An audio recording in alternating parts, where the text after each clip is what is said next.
चला विद्यार्थी मित्रांनो, आवाज येतोय बघा. आपण जी 25 टेस्ट आपण घेतलेल्या आहेत, म्हणजे सिरीज चालू केलेली आहे. त्यामधली पहिली टेस्ट आपण सगळ्यांना मोफत दिलेली आहे.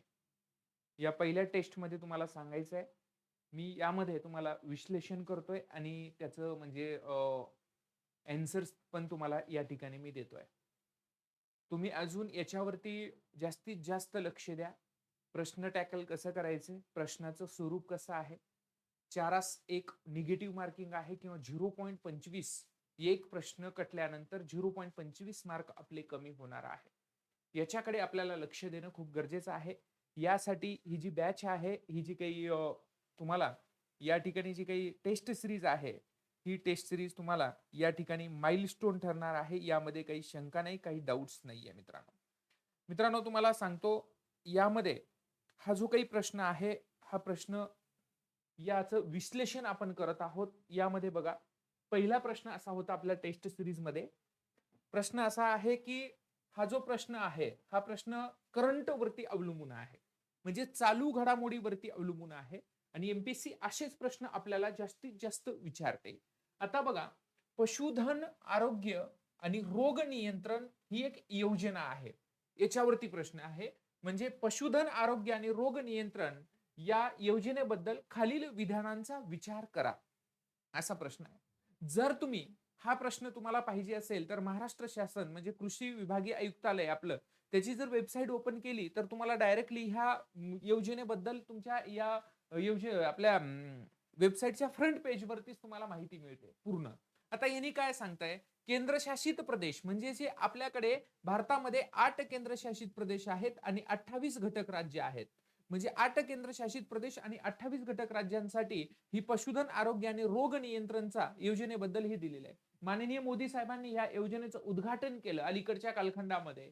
ही योजनेमध्ये अनेक गोष्टींचा समावेश पण केलेला आहे. पण हा प्रश्न काय आहे, निधीबद्दल आहे.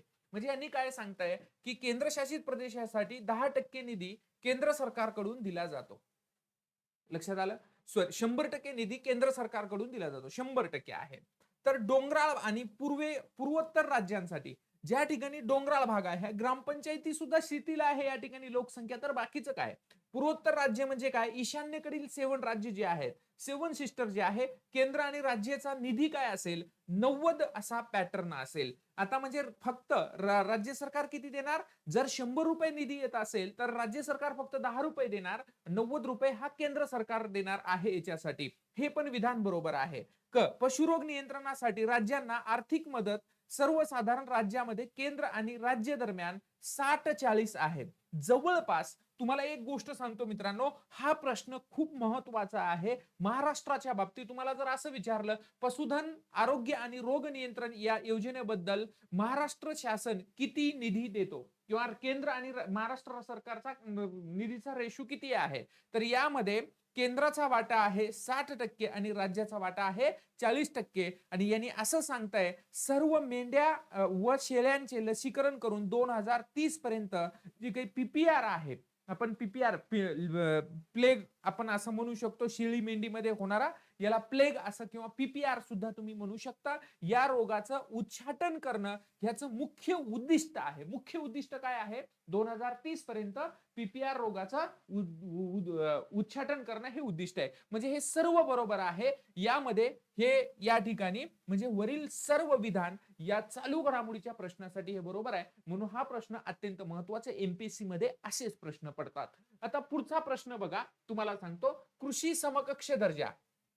कृषी समकक्ष दर्जा म्हणजे तुम्हाला सांगतो, पशुसंवर्धन विभागाला आपण काय केलंय, पशुसंवर्धन व्यवसाय जे आहे याच्या रिलेटेड, म्हणजे हा प्रश्न अत्यंत ज्वलंत आहे, खूप महत्वाचा आहे. खूप लोकांना माहिती नाहीये, खूप लोकांना माहिती नाहीये की आपण पाहतो की महाराष्ट्र सरकारने म्हणजे माननीय फडणवीस सरकारनं जी काही पशुसंवर्धन व्यवसायाला कृषी समकक्ष दर्जा देण्याचा निर्णय कधी घेतला गेला असं म्हटलंय. कारण की तुम्हाला माहिती आहे की डिसेंबर 2019 मध्ये घेतलाय का? नाही. मार्च 2006 मध्ये घेतलाय का? नाही. जानेवारी 2024 ला घेतलाय का? आता 2 असेच ऑप्शन असतात एमपीएससी मध्ये सुद्धा. 4 ऑप्शन पैकी 2 ऑप्शन हे अत्यंत जवळचे असतात मित्रांनो, आणि बाकीचे जे काही ऑप्शन आहेत हे थोडेसे दूरचे. बघा हे किती काय संबंध आहे का? आता कन्फ्युजन होणार, जानेवारी 2024 की ऑक्टोबर 2025. म्हणजे गेल्या वर्षी, म्हणजे जी काही पशुसंवर्धन जे काही व्यवसाय करणारे जे काही व्यावसायिक आहेत, दुग्ध व्यवसाय करणारे, यांना न्याय मिळावा, यांना चालना मिळावी, अधिक दूध उत्पादन करावं, म्हणून हा निर्णय मोठ्या प्रमाणामध्ये घेण्यात आला. आणि ह्याचं उत्तर आहे ऑक्टोबर 2025. यामध्ये समकक्ष असा दर्जा देण्यात आलेला आहे पशुसंवर्धन व्यवसायाला, कृषी सारखा, जे कृषी अंतर्गत जे व्यवसाय आहेत त्या पद्धतीने, असं आपण म्हणू शकतो. आता यामध्ये गोठित व्रियाच्या प्रयोगशाळा, याच्यावरती हा प्रश्न आहे. आता यामध्ये बघा, तुम्हाला सांगत असताना जी काही महाराष्ट्रात गोठित व्रिय आहेत, गोठित व्रिय प्रयोगशाळा, यामध्ये तुम्हाला सांगतो कोणत्या ठिकाणी कार्यरत आहेत असा प्रश्न विचारला गेला. आता यामध्ये तुम्हाला सांगतो गोठित व्रियाच्या आणि विदेशी वळूची पैदास केंद्रे, हे दोन्ही प्रश्न तुम्हाला खूप महत्वाचे आहेत, हे टॅकल करता आले पाहिजे, हे महत्वाचे आहे. आता हे का नाही बघा, यामध्ये बघा छत्रपती संभाजीनगरला आहे का? तर आहे. आहे का? आहे. ओके. आता 2 नंबर कोल्हापूरला आहे का? नाही. अमरावतीला आहे का? नाही. विषय संपला. लातूरला आहे का? नाही. नागपूरला आहे का? आहे. अकोल्याला आहे का? नाही. विषय संपला. मुंबईला आहे का? नाही. विषय संपला. पुण्याला आहे का? आहे. म्हणजे या ठिकाणी तुम्हाला सांगतो ह्याचा ऑप्शन क्रमांक 1 आहे पुणे, नागपूर आणि छत्रपती संभाजीनगर या 3 ठिकाणी गोठित व्रियाच्या प्रयोगशाळा आहेत. आर्थिक पाहणी अहवाल 2025-26 ह्या गव्हर्नमेंट मध्ये सर्व गोष्टी मी वापरतो, जो आयोग वापरतो पेपर काढण्यासाठी, त्या सगळ्या गोष्टी वापरून हे मी प्रश्न तयार केलेले आहेत. खूप महत्वाचे प्रश्न आहेत, थोडेसे आन्सर, आणि हे तुम्ही लक्ष द्यायचं आहे. बघा 21वी पशुगणना, बघा 21वी पशुगणना यामध्ये काय केलं, बघा काय म्हणताय की ह्यांनी सांगताय की जी काही 21वी पशुगणना पार पाडण्यासाठी भारत सरकारच्या निर्देशानुसार कोणता कालावधी निश्चित करण्यात आला होता. म्हणजे कोणत्या कालावधीमध्ये, याच्यासाठी आता जनगणना पण चालू आहे, कोणता कालावधी निश्चित करण्यात आलेला आहे असा परीक्षेमध्ये प्रश्न येऊ शकतो. आता बघा 5 नोव्हेंबर 2024 ला ही सुरू झाली. 5 नोव्हेंबर 2024 ला सुरू झाली. आता याच्यामध्ये तुम्हाला मी सांगतो 5 नोव्हेंबर 25 नोव्हेंबर, माफ करा, 25 नोव्हेंबर 2024 ला सुरू झाली आहे. ऍक्च्युली ही योजनेचा कालावधी सुरूचा कधी आहे? 25 नोव्हेंबर 2024 ला सुरू झाली आणि ही संपली कधी?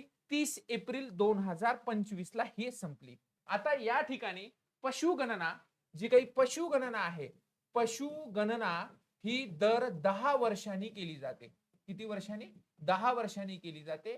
वाघाची गणना दर 4 वर्षांनी केली जाते. हे लक्षात ठेवा. किती वर्षांनी? 4 वर्षांनी केली जाते. जनगणना ही दर 10 वर्षांनी केली जाते. ही दर 10 वर्षांनी केली जाते. हा मुद्दा तुम्ही लक्षात ठेवायचा आहे. आणि हा जो काही आहे, या जनगणनेचं वैशिष्ट्य तुम्हाला सांगतोय, ही ऑनलाईन आहे. ऑनलाईन ऍप्लिकेशनद्वारे, ऑनलाईन ऍप्लिकेशन आहे, याद्वारे ही जनगणना झाली. यामध्ये समावेश कुणाचा झाला? तर भटकी कुत्रे. तुम्हाला सांगतो, नीट लक्षात ठेवा, कोण? भटकी कुत्रे याच्यामध्ये समावेश करण्यात आला, किंवा भटकी जनावरे याचा सुद्धा याच्यामध्ये समावेश आहे. भटकी कुत्री असतील किंवा भटकी जनावरे असतील, यांचा सुद्धा याच्यामध्ये समावेश करण्यात आलेला आहे. हे सुद्धा तुम्ही लक्षात ठेवायचं आहे. म्हणजे मोबाईल ऍपचा, म्हणजे मोबाईल मध्ये डायरेक्ट कागदाची आवश्यकता नाही. म्हणून ही जी काही पशुगणना होती ही चर्चेची आहे. कारण की आपल्या गावामध्ये, आपण शहरामध्ये राहतो, ते सगळ्यांचे कुत्र्यांचे पाय वाकडे, रोडवर चालून चालून वाकडे झालेले, हे सगळे कुत्रे मोजले जाणार. म्हणजे अंदाजेच मोजतील, कोण कुत्रे मोजणार आहे? अवघड परिस्थिती आहे. मग यामध्ये भटक्या कुत्र्यांचाही समावेश करण्यात आला. 25 नोव्हेंबर 2024 ते 30 एप्रिल 2025 मध्ये ही जनगणना करण्यात आली, म्हणून उत्तर बी याचं उत्तर आहे. बघा पुढचा प्रश्न घेतो. बघा दुधाची दरडोई उपलब्धता. प्रश्न आहे आर्थिक पाहणी अहवाल 2025-26. 2025-26 चा चालू घडामोडीचा हा प्रश्न आहे. कशाचा आहे? हा चालू घडामोडीचा प्रश्न आहे मित्रांनो. खूप महत्वाचा प्रश्न आहे. परीक्षेमध्ये प्रश्न येणार म्हणजे येणार. त्यांनी असं सांगितलेलं आहे की 2024-25 मध्ये महाराष्ट्रात दुधाची दरडोई उपलब्धता प्रतिदिन किती ग्रॅम होती असा प्रश्न आहे. बघा म्हणजे प्रति व्यक्ती दुधाची उपलब्धता प्रतिदिन किती ग्रॅम होती, तर ह्याचं उत्तर आहे 358 ग्रॅम. तसं भारतामध्ये हे झालं महाराष्ट्राचं. आता भारतामध्ये जर विचारलं किंवा राष्ट्रीय किती होती असं जर प्रश्न विचारला तुम्हाला, तर राष्ट्रीय विचारू शकतात. तर 485 ग्रॅम होती. किती? 485 ग्रॅम. लक्षात ठेवायचं. भारताची किती होती? 485. आता तुम्हाला दोन गोष्टी एक सांगतो. एक आहे अंडी. अंडीचं पण लक्षात ठेवा आणि मांसाचं पण लक्षात ठेवा. अंडीचं पण लक्षात ठेवा आणि मांसाचं पण लक्षात ठेवा. जर अंडी जर विचारला, प्रत्येक व्यक्तीला 65 अंडी प्रतिवर्ष. हे कुणाचं आहे? हे आहे महाराष्ट्रामध्ये. प्रति व्यक्तीला महाराष्ट्रात किती अंडी उपलब्ध आहेत वर्षाला? 65 आहेत. तर यामध्ये राष्ट्रीय स्तरावर 106 अंडी. लक्षात ठेवा. राष्ट्रीय स्तरावर म्हणजे भारतात किती आहे? भारतात 106 अंडी आहेत. हे पण लक्षात ठेवा. मांसाचा जर विचार केला तर प्रति व्यक्ती मांसाच्या बाबतीमध्ये जर विचार केला 9.5 किलो प्रति व्यक्ती हे महाराष्ट्रामध्ये मांसाचं उत्पादन आहे प्रति व्यक्तीसाठी आणि उपलब्धता आहे. आणि हे भारताचा ज्यावेळेस विचार करतो, भारतामध्ये जी काही भारतामध्ये आहे, हे भारतामध्ये 7.5 किलोग्रॅम आहे. महाराष्ट्रापेक्षा भारताचं सरासरी जे काही दरडोई उपलब्धता आहे भारतामधील प्रति व्यक्तीला, ते 7 प्रति व्यक्ती असं या ठिकाणी दिलेलं आहे. म्हणजे मांसाचं सुद्धा देऊ शकतात, अंडीचं सुद्धा देऊ शकतात, याचं सुद्धा देऊ शकतात. आणि अशा पद्धतीने हा प्रश्न होतो. यामध्ये तुम्हाला विचारलं जातं कितवा क्रमांक आहे, तर या ठिकाणी दुधामध्ये आपल्याला इथं तिसरा क्रमांक आपल्याला दूध उत्पादनामध्ये आपण या ठिकाणी दुधाच्या बाबतीमध्ये उपलब्धतेच्या बाबतीमध्ये सांगू शकतो. जर यामध्ये तुम्हाला मांसाच्या दुधामध्ये तिसरा नाही पाचवा असेल. मांसामध्ये बघा इथं बघा, मांस उत्पादनात तिसरा, दूध उत्पादनात पाचवा असेल आणि अंडी उत्पादन दरडोई उत्पादनात 7वा असेल. अंडी दरडोई उत्पादनात 7वा महाराष्ट्र, दूध उत्पादनात 5वा आणि मांस दरडोई उत्पादनात 3रा. आणि ह्यामध्ये अंडी रोज प्रतिवर्षी प्रति व्यक्ती सरासरी उपलब्धता किती आहे? 65 अंडीची उपलब्धता आहे. आणि मांसाचं 9.5 किलोग्रॅम मांसाचं प्रति माणसी असतं. हे भारतातील जे काही संख्या आहे त्याच्या बाबतीत असते. म्हणून याचं उत्तर 358 ग्रॅम या ठिकाणी याचं उत्तर या ठिकाणी यायला लागतं. म्हणून हे मुद्दा तुम्ही लक्षात ठेवायचं आहे. वन लाइनर क्वेश्चन तुम्हाला सांगतो, आताच सांगून देतो मित्रांनो. जी काही एमपीएससीचा पॅटर्न आहे, या एमपीएससीच्या पॅटर्न मध्ये 70-30 म्हणजे 70 प्रश्न, जर 70% प्रश्न म्हणजे जर 100 प्रश्न असतील त्यापैकी 70 प्रश्न हे वन लाइनर असतील तुमच्या सरळ सभेला. आणि हे 30 प्रश्न जे आहेत हे संदिग्ध म्हणजे आता जे मी घेतोय त्या पॅटर्न नुसार असतील. म्हणून हा प्रश्न तर सगळ्याला आला पाहिजे. आता जोड्या लावा कशा काढायच्या तुम्हाला सांगतो, शिकवतो मी. जोड्या लावाचा प्रश्न कसं सोडवायचं. आता जर तुम्हाला समजा ह्याच्यातलं काहीच माहित नाही, पण बबनरावला काय माहिती आहे? बबनरावला ह्याच्यातलं म्हशीबद्दल खूप नॉलेज आहे, म्हशीबद्दल. आता म्हशीचं आता माहिती आहे आपल्याला, यामध्ये कॅप्रा हिराकस आहे का, ओविस एरिस आहे का, इक्वस कॅबलस आहे का, किंवा बॉस इंडिकस आहे का, किंवा बुबॅलिस आहे का. आता म्हशी बद्दल बघूया. आता म्हशीचं त्याला आवड आहे म्हणून त्याला फक्त एकच माहिती आहे, 3चं ई आहे. बाकी कुठलंच माहित नाही, 3चं ई आहे. आता मला सांगा 3चं ई कुठे कुठे आहे भाऊ? 3चं ई कुठे कुठे आहे? इथं आहे 3चं ई, बरोबर आहे. आता ही शक्यता आहे येण्याची. 3चं इथं सी आहे म्हणजे हा कटला, इथं नाही. सी मध्ये 3चं ई आहे का? ही शक्यता आहे. इथं हे कटला म्हणजे हे दोन्ही कटले, म्हणजे बी कटलं आणि डी कटलं. आता शक्यता याच्यावरून आम्हाला शक्यता किती आली? डी. आता काय केलं त्यांनी? विचार करून करून करून काय केलं त्यांनी? एक प्रश्न काढला. आता त्यांनी म्हटलं की आपण काय करू? गाईचं घेऊ. आपली जी काही गाय आहे, ह्या गाईचं घेऊ. गाईचं काय असेल? आता या ठिकाणी बॉस इंडिकस काय असेल? बॉस इंडिकस हे त्याला माहिती आहे. म्हणजे 2चं डी कुठे आहे का? आता 2चं डी म्हणजे हे हे हे चुकलेलं आहे. ह्याला कशाला बघायचंय? इथं 2चं डी आहे का? हे 2चं डी आहे.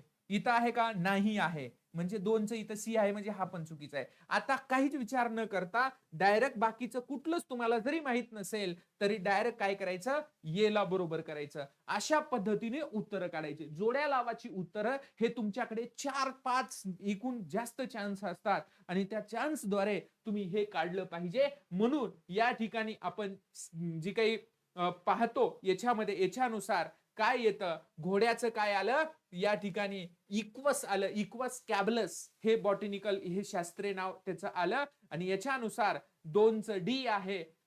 2चं डी घेतलं, 3चं ई घेतलं आणि 4चं बी घेतलं. 4चं काय घेतलं? बी घेतलं आणि ह्या 5चं शेळीचं घेतलं कॅप्रा हिरकस हे घेतलं. अशा पद्धतीनं उत्तर क्रमांक 1 आलं. आपण प्रश्न कसे टॅकल करतो, प्रश्न कसा सोडवतो याच्यावरती खूप अवलंबून आहे. भावा, एक चुकला म्हणजे समाधान नाही. एक चुकला हम भी डुबेंगे और साथ में लेकर डुबेंगे असं एमपीएससीचा कार्यक्रम आहे. म्हणून डुबायचं तर एमपीएससी म्हणते एक प्रश्न घेऊन जर डुबलास तर मी तुझ्यासोबत तुला एकट्याला नाही डुबू देणार, मी सुद्धा माझ्यातले 25 देणार आणि डुबवणार. म्हणजे तू एकटा नाही डुबला पाहिजे आणि असं नाही डुबला पाहिजे, खोलपर्यंत तळापर्यंत जाऊन डुबला पाहिजे. याच्यासाठी त्याचं 0.25 वजन त्याला देऊन टाकताय. बघा, गुणसूत्र संख्या याच्यावरती प्रश्न आहे.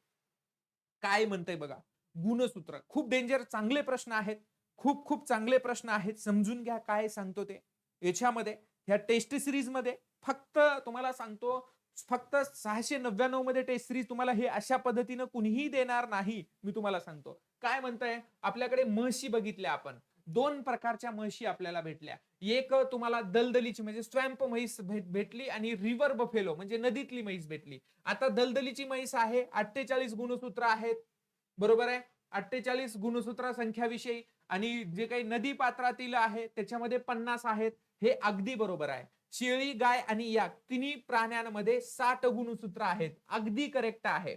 ओके. शेळी असेल, गाय असेल आणि याक असेल किंवा वनगाय म्हणतो आपण त्याला, 60 आहे. बघा ह्याच्यामध्ये खेचर मध्ये 63. खेचर मध्ये 63 का आहेत? कारण की सम का नाहीत हे मी पुढे सांगणार. पुढे एक प्रश्न आहे तुम्हाला माहिती आहे. तुम्ही पाहिलं असेल खेचर कोणत्या 2 प्राण्यांमधून तयार झाला? म्हणजे लायगर, टायगर असं दिले ना एक प्रश्नामध्ये आहे ना पुढं तिथं. कारण की हे गुणसूत्र विषम काय येतात? हे खेचर हा 2 याच्यामधून गाढव आणि घोडा या 2 प्राण्यांमधून तयार केलेला हा खेचर आहे. त्यामुळं हे 63 आहे. गाढवामध्ये 62 आहेत. हे तुम्ही लक्षात ठेवायचं. हेही विधान बरोबर आहे. कोणती विधाने सत्य आहेत हा जो मुद्दा आहे हा वाचल्याशिवाय खाली जायचं नाही गोल करायला कधीच. कारण की इथं हे सत्यच्या ठिकाणी 2च अक्षरी असतं आणि त्या ठिकाणी असं दिलेलं असतं असत्य, असत्य, असत्य असं असतं.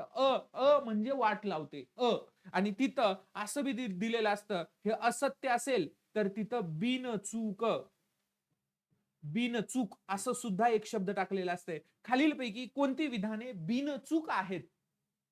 लक्षात आलं कसला भयानक कार्यक्रम एमपीएससीचा. आणि इथं असं बी असतं खालीलपैकी कोणते विधाने ओके बिनचूक सत्य असत्य ओके हे हे अशा पद्धतीनं. म्हणून आता याच्यामध्ये ए बी सी सगळे बरोबर आहेत. म्हणून हे वरीलपैकी सर्व विधाने एमपीएससी मध्ये असंच असतं. जास्तीत जास्त वरीलपैकी सर्व विधाने याच्यावरती जास्त डोळा असतो त्यांचा. मित्रांनो तुम्हाला सांगतो. आता बघा इथंच आलं ना, कुठं लांब जायची काय गरज भासली नाही. संकरित प्रजनन याच्यावरती आहे. संकरित प्रजनन याच्यावरती आहे. आता बघा याच्यामध्ये काय घेतलेलं आहे. आता मी तुम्हाला आता थोड्या वेळापूर्वी बोललो. इथं बघा हे शब्द बघा. हे अयोग्य पर्याय ओळखा म्हणते. अयोग्य म्हणजे यामध्ये चुकीचं ओळखा म्हणते. अयोग्य चूक असलेला चूक नसलेला, बरोबर नसलेला, बरोबर असलेला असे शब्द आपल्याला पाठ करायचे आहेत व्यवस्थित. कारण की काय करताय, खालील प्रजननातून निर्माण झालेल्या प्राण्यांच्या जोड्याबद्दल इथं अयोग्य पर्याय ओळखा. इथं ह्या एका वाक्यावर सगळं बदलते. काय म्हणताय, नर वाघ, मादी सिंह याच्यामधून दोघांचा क्रॉस केला, टायगॉन नावाचा प्राणी तयार झाला. अगदी करेक्ट आहे. आणि त्यानंतर नर सिंह घेतला, इथं मादी सिंह आहे आणि इथं काय आहे, इथं मादी सिंह आहे. हे उलट केलं बघा. लायगर नावाचा एक मूव्ही पण आहे बघा साऊथचा.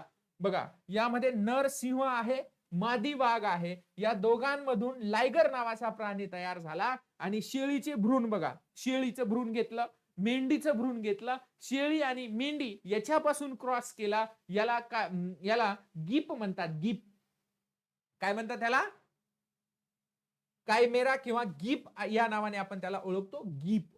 आता बघा इथं घोडा आणि लामा बरोबर कामा, घोडा आणि लामा बरोबर कामा असं नाहीये. आता इथं काय होत पाहिजे होता, आता इथं काय आहे, इथं मादी लामा घेऊ, मादी, इथं मादी लांबा घेऊ आणि इथं घोडाच्या ठिकाणी मला पाहिजे होतं नर उंट. काय पाहिजे होता, नर उंट पाहिजे होता. नर उंट आणि मादी लामा यांच्या दोघाच्या संकरातून जे काही तयार झालेलं आहे त्याला आपण कामा असं म्हणतो. काय म्हणतो, कामा असं म्हणतो. म्हणजे असत्य. 4 क्रमांकाचं उत्तर चुकीचं आहे. आता तुम्हाला नेहमी परीक्षेमध्ये प्रश्न विचारला जाणारा प्रश्न, नर गाढव आणि मादी घोडी. नर गाढव प्लस मादी जी काही घोडी आहे या दोघांच्या क्रॉस मधून तयार झालं खेचर. काय तयार झालं, खेचर तयार झालं. आणि हा प्रश्न खूप वेळा पडलाय हा, पण भविष्यामध्ये हा पण पडू शकते ना. हे तुम्ही कुठंच वाचलेले नव्हते. पशुधन पर्यवेक्षकाची तयारी करणारे मी सांगतो, तुम्ही हे कुठंच वाचले नाहीयेत.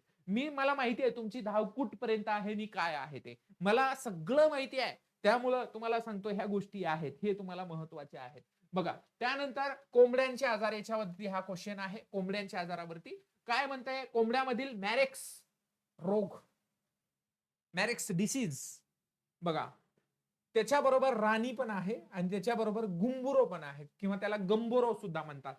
मॅरेक्स राणी सोबत गंबुरो म्हणजे मॅरेक्स रोग आहे, राणीखेत रोग आहे आणि गंबुरो हे आजार आहे. हे कोणत्या प्रकारचे आजार आहेत असं आपल्याला म्हणायचं आहे. आता 3च प्रकारचे आजार असतील. एक तर तुम्हाला कसे विषाणूजन्य असेल, त्यानंतर जीवाणूजन्य असेल, बुरशीजन्य असेल किंवा परोपजीवी असतील. दुसऱ्यावरच जगणार आहे. आपल्याला काय करायचंय, आपल्याला इथं 3-4 याच्यावर डेफिनेटली प्रश्न आहे. डेफिनेटली प्रश्न आहे म्हणजे आहे. आपल्याला 2 म्हणजे यामध्ये तुम्हाला सांगतो हे विषाणूपासून तयार होणार आहेत का, तर कोणते विषाणूजन्य आहे. आता याच्यामध्ये हे मॅरेक्स आजार, लसी पण याच्यावरती आपण शोधलेले आहेत. राणीखेत आहे किंवा गंबोरो हे सगळं शिकवलेलं आहे. हे आजार जे आहे हे विषाणूजन्य आजार आहे. कोणते, विषाणूजन्य आजार आहे. म्हणून याचं उत्तर यायला लागतं विषाणूजन्य. परजीवीजन्य आहेत, बुरशीजन्य आहे, त्याला फंगल म्हणतो, बॅक्टेरियल आणि व्हायरल.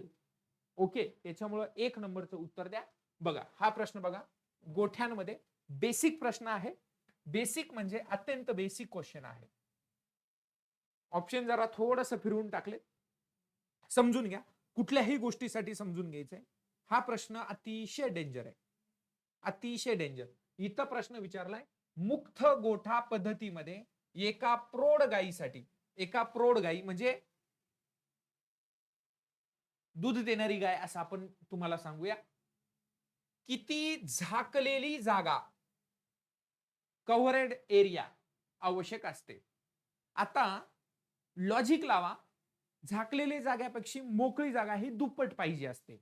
आता किती आहे, आता ह्यानी विचारलंय चौरस फूट मध्ये पोरांनो, पण मला विचारायचंय चौरस मीटर मध्ये.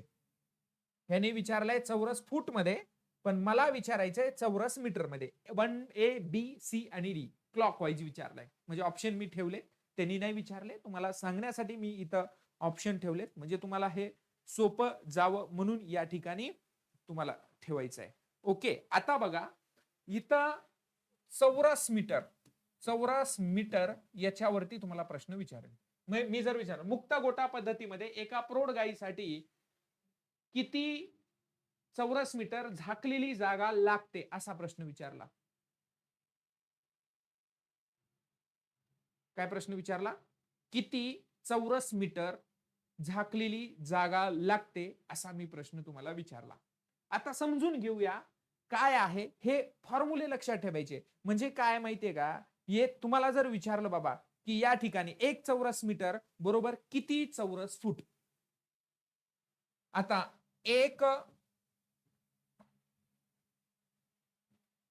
एक चौरस मीटर बरोबर 10.76 चौरस फूट असा ह्याचा अर्थ होतो. हे डोक्यात ठेवा रे बाबांनो, हे डोक्यात ठेवा. मग यांनी काय विचारलंय की आपल्याला याचं उत्तर काढायचंय. मग ह्याचं उत्तर आहे बी. बघा 36.67 चौरस फूट. मी बॅच मध्ये पण शिकवलंय तुम्हाला. ह्या म्हणजे कसं काढायचं काय आहे. तुम्हाला इथं 10 विचारले म्हणजे जवळ जवळ जवळ हे जर याला भागाकार केलं तर 3.5 चौरस मीटर एवढी जागा लागेल. आणि जर याच्या दुप्पट जर करायची असेल मोकळी, कधीही दुप्पट असते, तर या 3.5 आणि 3.5 7 चौरस मीटर जागा यासाठी मोकळ्या याच्यामध्ये इथं झाकलेली आहे. मोकळी 7.5 लागेल आणि झाकलेली किती 3.5 चौरस मीटर लागेल. मीटर मध्ये विचारलं तर हे घ्या आणि चौरस फुटामध्ये विचारलं तर हे घ्या. विषय क्लोज करा. आता पुढचा प्रश्न घेऊया. बघा पुढचा प्रश्न काय आहे. शेळ्याची चरण्याची पद्धत त्याच्यावरती हा प्रश्न आहे. आता बघा शेळ्यांना एका जागी खुंटाला दोरीने बांधायचं, चरण्याच्या पद्धतीला काय म्हणायचं. आता कुरण आपल्याकडे शेती वगैरे आपले आई वडील आता आपण बघत बघत मोठे झाले, बरोबर आहे का. बघत बघत आपण मोठे झाले. आता यामध्ये तुम्हाला सांगायचं म्हणजे इथं ह्याच्यावरून कसं काढायचं. आता तुम्हाला इंटेन्सिव्ह पद्धत आहे, फ्री रेंज आहे म्हणजे मोकळी पद्धत आहे. फ्री रेंज मोकळी म्हणजे आपण त्याला मोकाट म्हणू शकतो, किंवा इंटेन्टिव्ह जी काही रेंज आहे त्याला आपण बंदिस्त असं म्हणू शकतो. ह्याला बंदिस्त पद्धत आपण म्हणू शकतो. बंदिस्त बांधून चारा द्यायचं. आता इथं काय आहे, तेदरिंग मध्ये काय आहे, एका खुंट आहे, ही खुंट आहे, ह्याला बांधायचं, आजूबाजूलाच हे चरत राहते. या पद्धतीला तेदरिंग पद्धत असं आपण म्हणू शकतो. तेदरिंग पद्धत म्हणजे काय, एका जागी एका खुंट्याच्या जागी दोरीने बांधून चरण्याच्या पद्धतीला काय म्हणतात. आपल्याकडे लांब कासरा असतो आणि बांधून देतात, त्याला आपण काय म्हणायचं, तेदरिंग पद्धत असं आपण म्हणू शकतो. उत्तर क्रमांक 2 लिहिले का, बरोबर आले का बघा. हा प्रश्न किती लोकांचा बरोबर आला बघा. ह्या प्रश्नाचं उत्तर जर आपल्याला बरोबर येत नसेल तर विचार करण्यासारखी गोष्ट आहे. सिंपल आहे. बघा आता बघा हे काय म्हणताय, हे लसी वगैरे तयार करते बघा IVRI, भारतीय पशु चिकित्सा संशोधन संस्थान, इज्जतनगर या ठिकाणी 1889 ला स्थापन झाली. अनेक रोगावरच्या लसी यांनी संशोधित केलेल्या आहेत. हे माहिती आहे मास्तर आम्हाला. हे अगदी बरोबर आहे. म्हणजे चुकीचं म्हणतंय, हे अयोग्य म्हणतंय. हे इथं बघा पशुपालना संबंधित संस्था अयोग्य पर्याय ओळखा. NDDB राष्ट्रीय डेअरी विकास मंडळ म्हणजेच नॅशनल डेअरी डेव्हलपमेंट बोर्ड, आनंद गुजरात, चेअरमन डॉक्टर वर्गीस कुरियन. माझंही एक स्वप्न होतं, माहित असेल. यांनी स्थापना केली, चेअरमन होते पहिले, 1965 ला स्थापन झाली. अगदी बरोबर आहे. 6 जुलै हा दिवस जागतिक झुनोसिस दिन साजरा केला जातो. झुनोसिस दिन. तुम्हाला असंही विचारेल पोरांनो, उद्या चालून तुम्हाला असं विचारेल, खालीलपैकी कोणता रोग झुनोसिस आहे. कोणता रोग झुनोसिस आहे. रेबीज म्हणजे कसं, प्राण्यांकडून माणसांमध्ये जाणारा आजार. लक्षात आलं मी काय म्हणतो. प्राण्यांपासून ते माणसामध्ये प्रसारित होणाऱ्या आजाराला आपण झुनोसिस आजार म्हणतो. म्हणजे हा प्रश्न तुम्हाला AFO असेल, MPSC असेल, हमेशा विचारलाय. म्हणजे रेबीज हा रोग बघा, रेबीज कुत्र्याने जर माणसाला चावलं तर रेबीज होतो, माणूस पिसाळतो आणि कुत्र्याची प्रक्रिया त्या पद्धतीने करतो. मग या ठिकाणी तुम्हाला सांगतो, हा जो 6 जुलै हा दिवस आहे जागतिक झुनोसिस दिन म्हणून साजरा केला जातो. यामध्ये हे अगदी बरोबर आहे. झुनोसिस म्हणून प्राण्यांमधून माणसांमध्ये प्रसारित होणारा आजार याला आपण झुनोसिस म्हणतो. जागतिक दूध दिन बघा, नीट बघा रे. आता हे बी बरोबर आहे. आता मग मास्तर हे चूक असेल की, अरे हे बी बरोबर आहे का मग? आता हे प्रश्न मला माहिती आहे ना, तुमचं हे बरोबरच आलं असेल, मला माहिती आहे. जर इथं जागतिक दूध दिन आहे, इथं 26 नोव्हेंबर दिलंय, नाही बाबा, हे डॉक्टर वर्गीस कुरियन यांचा जन्मदिवस आहे. डॉक्टर वर्गीस कुरियन, धवल क्रांतीचे प्रणेते, श्वेत क्रांतीचे जनक, धवलला हिंदीमध्ये श्वेत म्हणतात. आणि हे 26 नोव्हेंबर आहे, हे 26 नोव्हेंबर हे भारतीय दूध दिन आहे. काय आहे? भारतीय दूध दिन आहे. मास्तर एवढं क्लोज देत असतात का? असं दूर निघलं पाहिजे तुमचं. बघा यामध्ये, आणि हे जर जागतिक घेतलं असतं तर इथं 1 जून असं घेतलं असतं मी. 1 जून हा परीक्षेमध्ये प्रश्न आला असता. 1 जून हा जागतिक दूध दिन म्हणून साजरा करायचा आहे. 1 जून हा जागतिक दूध दिन आहे आणि 26 नोव्हेंबर हा भारतीय दूध दिन आहे. हे लक्षात ठेवायचं आहे. करेक्ट? इथपर्यंत काही शंका नाही, काही डाऊट नाही, पुढे चालतो.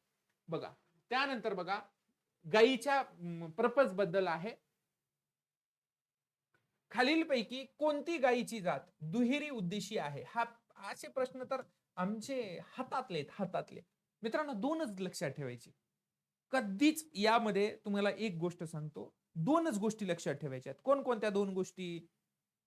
आता तुम्ही सांगाल कोणकोणत्या दोन गोष्टी? मास्तर, दूध देणाऱ्या जाती किंवा दुहेरी उद्देशीय जाती आम्ही लक्षात ठेवू. दुहेरी उद्देशीय जाती. आता राठी आहे.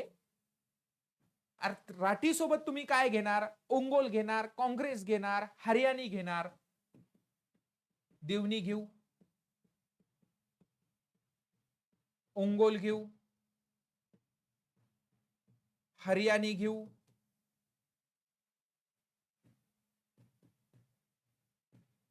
काँग्रेस घेऊ. सवाई चालीसाठी प्रसिद्ध ह्या सगळ्या जाती, देवणी असेल, काँग्रेस असेल, ओंगोल असेल, हरियाणी असेल, ह्या सर्व जाती ज्या आहेत ह्या दुहेरी उद्देशीय आहेत. लक्षात आलं? आता तुम्हाला आणखी एक गोष्ट सांगतो, आणखी एक इंटरेस्टिंग गोष्ट सांगतो. आता यामध्ये तुम्ही म्हणाल मास्तर थार पारकर का नाही? मी या ठिकाणी संदर्भ घेतलाय तुमच्या स्टेट बोर्ड 11वी-12वीचा संदर्भ घेऊन या ठिकाणी मी तुम्हाला दिलेला आहे. यामध्ये तुम्हाला सांगतो, दूध देणाऱ्या यामध्ये एक गीर सुद्धा दूध देणारी आहे. यामध्ये सहीवाल ही सुद्धा दूध देणारी आहे आणि थार पारकर ही सुद्धा दूध देणारी आहे. याच्यामध्ये ह्या तिन्ही जाती याच्यामध्ये दूध देणारी आहे. म्हणून लक्षात ठेवायचं, याच्यामध्ये तुम्ही एक घेऊ शकता. यामध्ये लाल सिंधी याच्यामध्ये सुद्धा लाल सिंधी ऍड करा. हे याच्यामध्ये फक्त दोनच घेतल्यात मी. एक तर तुम्हाला दुहेरी उद्देशीय घेतल्यात आणि दुसऱ्या कोणत्या घेतल्यात? दूध देणाऱ्या लाल सिंधी, सहीवाल, थार पारकर आणि गिर. खूप मुलं ह्या थार पारकर बद्दल कन्फ्युजन असतात, पण थार पारकर ही दूध देणाऱ्यामध्येच गृहीत धरा. या नवीन याच्यानुसार तुम्हाला लक्षात ठेवायचं आहे. आणि याच्यामध्ये आणखी एक गोष्ट लक्षात ठेवतो, आणि बाकीच्या जेवढ्या जाती आहेत त्याला गोळी मारून द्या, हे सगळ्या ओढ कामाच्या जाती आहेत म्हणून असं लक्षात ठेवायचं. म्हणून याचं जे उत्तर आहे त्याचं उत्तर 1 क्रमांकाचं आहे. म्हणून राईट डाऊन, नोट करून घ्यायचं आहे. आता बघा, मधमाशा, खालीलपैकी मधमाशाच्या पोळ्यासारखी रचना पोटाच्या कोणत्या भागात आढळते? तुम्ही सगळे डॉक्टर आहेत ना मित्रांनो, एक मशीन एक व्हॉट्सअपवर फिरते बघा, आमच्याकडे पोटातले खिळे काढून मिळेल. म्हणजे सगळे खिळे पोटामध्ये गेलेले जे आहेत मधमाशाच्या पोळ्यासारखे. याच्यामध्ये आता एक तुम्हाला सांगतो, हा जो रुमेन आहे, रुमेन हा सर्वात मोठा भाग आहे. सर्वात मोठा भाग हा रुमेन, पोटाचा सर्वात मोठा भाग आहे. रेटिक्युलम हा दुसऱ्या क्रमांकाचे पोट आहे. दुसऱ्या क्रमांकाचे पोट आहे. सगळे खिळे बिळे सगळे ह्याच्यात अडकते जाऊन. ओमेजम हे तिसऱ्या क्रमांकाचे पोट आहे. आणि हा एबोमॅझम हा जो आहे हा चौथा क्रमाचे हा पोट आहे. कितव्या क्रमांकाचा? चौथ्या क्रमांकाचं हे पोट आहे, आपण असं म्हणू शकतो. ओके, आता यामध्ये रेटिक्युलम असं म्हणेल मी, दुसऱ्या क्रमांकाचं म्हणण्यापेक्षा रवंत करणाऱ्या प्राण्यांचा दुसऱ्या क्रमांकाचा कप्पा. रवंत करणाऱ्या प्राण्यांचा दुसऱ्या क्रमांकाचा कप्पा आहे. काही मध्ये हे 4 प्रकारचे याच्यामध्ये असतात, रुमेन, रेक्टिक्युलम, ओमेझम आणि एबोमॅझम. हे जे आहेत याच्यापैकी रेक्टिकुलम जे आहे हे बरोबर मधमाशीचं जी पोळी आहे त्या मधमाशाच्या पोळ्यासारखा हा या ठिकाणी हा असतो, म्हणून याला रेटिकुलम असं म्हणतो. एबोमॅझम जे आहे हा याला आपण खरं पोट असं म्हणू शकतो. खरं पोट, खरं पोट, खरे पोट, जे खरे पोट आहे याच्यामध्ये सगळे पचन वगैरे याच्यामध्ये व्हायला लागतं. पण आपल्याला विचारलंय मधमाशाच्या पोळ्यासारखी रचना, म्हणून रेटिक्युलम हे रचनेवरती आधारित तुम्हाला प्रश्न विचारू शकतात यामध्ये. बघा, ऑपरेशन फ्लड हे कशा संदर्भामध्ये आहे. आता या ठिकाणी इथं आहे धवल क्रांती ह्याच्या संदर्भामध्ये घडलेली धवल क्रांती, ह्यालाच आपण हिंदीमध्ये श्वेत क्रांती असा शब्द विचारतात. एमपीसी कधीही श्वेत क्रांती विचारते, आतापर्यंत विचारलेले श्वेत क्रांती. बघा, हे आहे दूध उत्पादना संदर्भामध्ये. पूर नियंत्रण नाही, पाणी संसाधन वाढवणे नाही, ऑपरेशन फ्लड किंवा धवल क्रांती म्हणू आपण. 1970-71 ऑपरेशन फ्लड, 1970-71 जनक डॉक्टर वर्गीस कुरियन यांचं आत्मचरित्र. माझं ही एक स्वप्न होतं, हे यांचं आत्मचरित्र आहे. 26 नोव्हेंबर यांचा जन्मदिवस भारतीय दूध दिन म्हणून आम्ही साजरा करतो. हे फक्त दूध उत्पादन वाढवण्यासाठी हे ऑपरेशन फ्लडचा पहिला टप्पा आहे. ऑपरेशन फ्लडची ही सुरुवात आहे असं आपण म्हणू शकतो. दूध उत्पादन वाढवण्याची योजना असं आपण याला म्हणू शकतो. दुग्ध शर्करा, दुग्ध शर्करा. बघा, खालीलपैकी दुग्ध शर्करा देखील म्हटले जाते.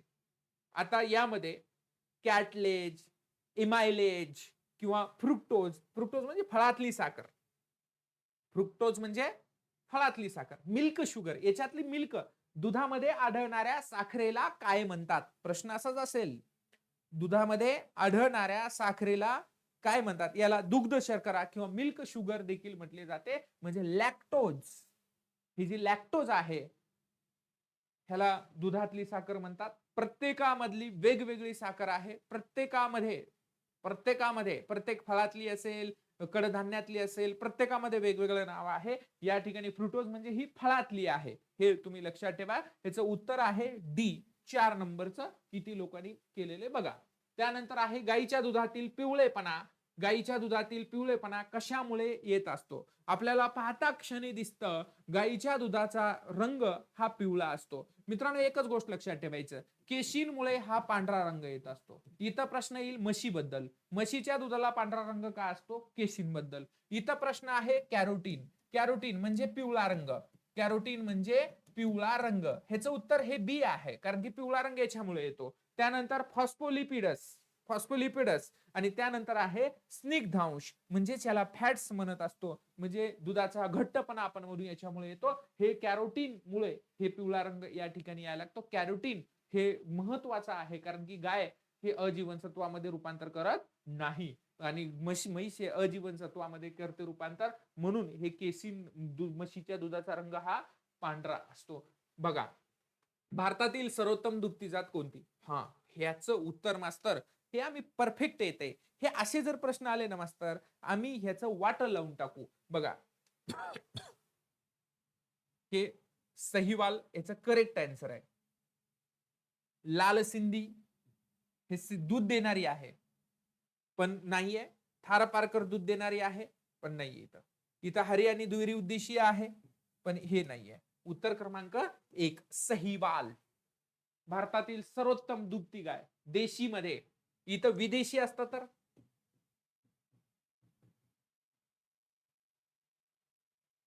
विदेशी असतं तर होलिस्टीन फ्रिजियन घेतलं असतं का, बरोबर आहे का. आणि फॅट्स म्हटलं असतं तर सर्वाधिक फॅट्स कोणत्या गायीमध्ये आहे म्हटलं असतं तर इथं विदेशी मध्ये जर्सी हे आलं असतं. म्हणून हे याचं उत्तर सहीवाल हे बरोबर आले का चेक करा. बघा, गुरांचे सर्वसाधारण आयुर्मान, माणसाचं 67 वर्ष आलंय, मानव किती वर्ष, तर याचं आपल्याला अ क्रमांक आहे 15 ते 20 वर्षापर्यंत गुरं या ठिकाणी जगू शकतात, उत्पादन देऊ शकतात. बघा, त्यानंतर नागोरी ही जात कोणत्या प्रकारची जात आहे. बघा, आता मी तुम्हाला एक बोललो का थोड्या वेळापूर्वी, तुम्ही लक्षात ठेवलं. दुभती जातीमध्ये काय काय लक्षात ठेवलं तुम्ही, किंवा दुहेरी उद्देशीय जातीमध्ये काय काय लक्षात ठेवलं. आता दुहेरी हेतूची जात पाहिली, दुभती जात आपण पाहिली, आणि ओढ कामाच्या राहिल्या होत्या. मी तुम्हाला सांगितलं होतं दुभत्या जे जाती आहेत, दुभत्या जाती आणि या दुहेरी उद्देशीय जाती ह्या दोनच पाठ करायच्या. बाकी ओढ कामाच्या जाती आपोआप पाठ होणार, कारण की ही नागोरी ही महत्वाची दुहेरी उद्देशीय नाही, ओढ कामाची जात आहे.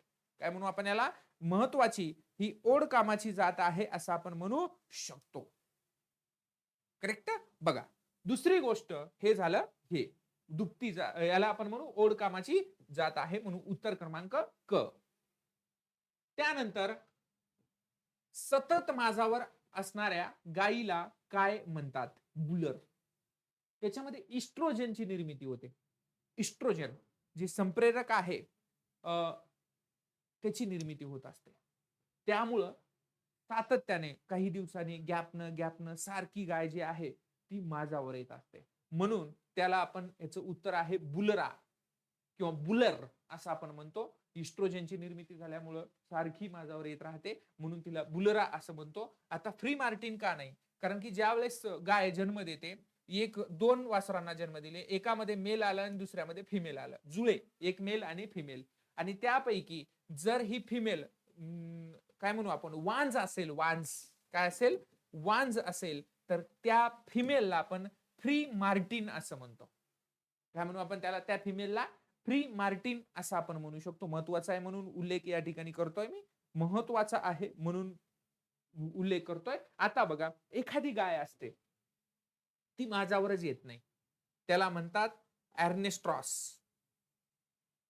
एर्नेस्ट्रॉस म्हणजे माझ्यावर न येणाऱ्या गायी, याला एर्नेट्रॉस या म्हणतात, या पद्धतीनं. म्हणून हे एर्नेट्रॉस तुम्हाला सांगितलं. यामध्ये फ्री मार्टिन जुळ्यांना जन्म दिले, जुळ्यामध्ये एक मेल आणि फिमेल, एक गाय आणि एक बैल, वासरू, यामध्ये दोन वासरं आहेत, एक मेल आणि फिमेल. त्यापैकी वांज वासरू असतं, जे मादी वासरू असतं ते वांज असतं, त्याला आपण फ्री मार्टिन म्हणतो. आणि यामध्ये एर्नेट्रॉस म्हणजे न माझ्यावर येणारी गाय, याला आपण म्हणू शकतो. याचं उत्तर आहे 1 नंबर. त्यानंतर बघा, पशुपैदास वरते रोमन नाक आणि पानासारखे कान कोणाचे वैशिष्ट्य आहे. प्रश्न क्रमांक 22. रोमन नाक आहे, रोमन नाक, पोपटासारखं नाक, पोपट आला, पोपट इथं काय आला, पोपटासारखा आला, पोपट. बघा, इथं जमुनापुरी,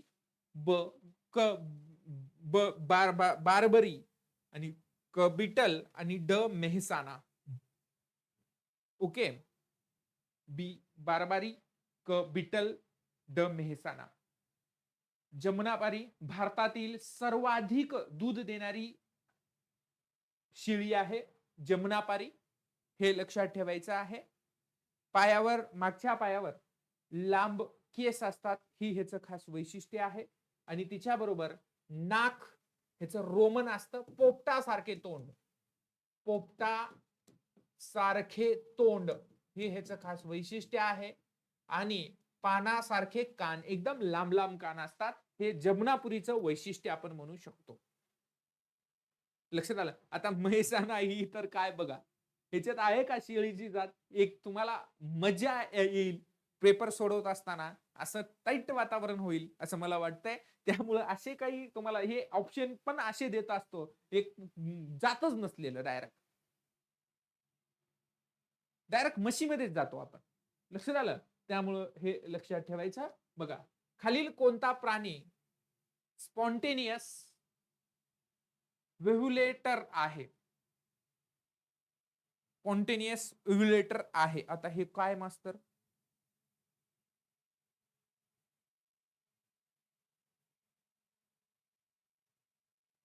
आता बघा, हे थोडं लक्ष द्या. घरामध्ये मोबाईल वापरत असेल का, आपण आपलं एज्युकेशन स्टे आहे म्हणून थोडस आवाज घरामध्ये राहत असेल तर ते वेगळं वाटतं, थोडस लक्ष द्या इकडे. आता याच्यामध्ये तुम्हाला सांगतो, शेळी, मेंढी असेल, म्हैस असेल, ह्याच्याबरोबर शेळी पण घेऊया, ह्याच्याबरोबर मेंढी पण घेऊया, आणि याच्याबरोबर म्हशी पण घेऊया. हे स्पॉन्टेनियस व्हिव्युलेटर ह्या प्रकारचे प्राणी म्हणजे गाय, शेळी, मेंढी आणि म्हशी. हे काय असतं समजून घेऊ आपण. हे समजून घेऊया, तुम्हाला समजून सांगतो काय आहे.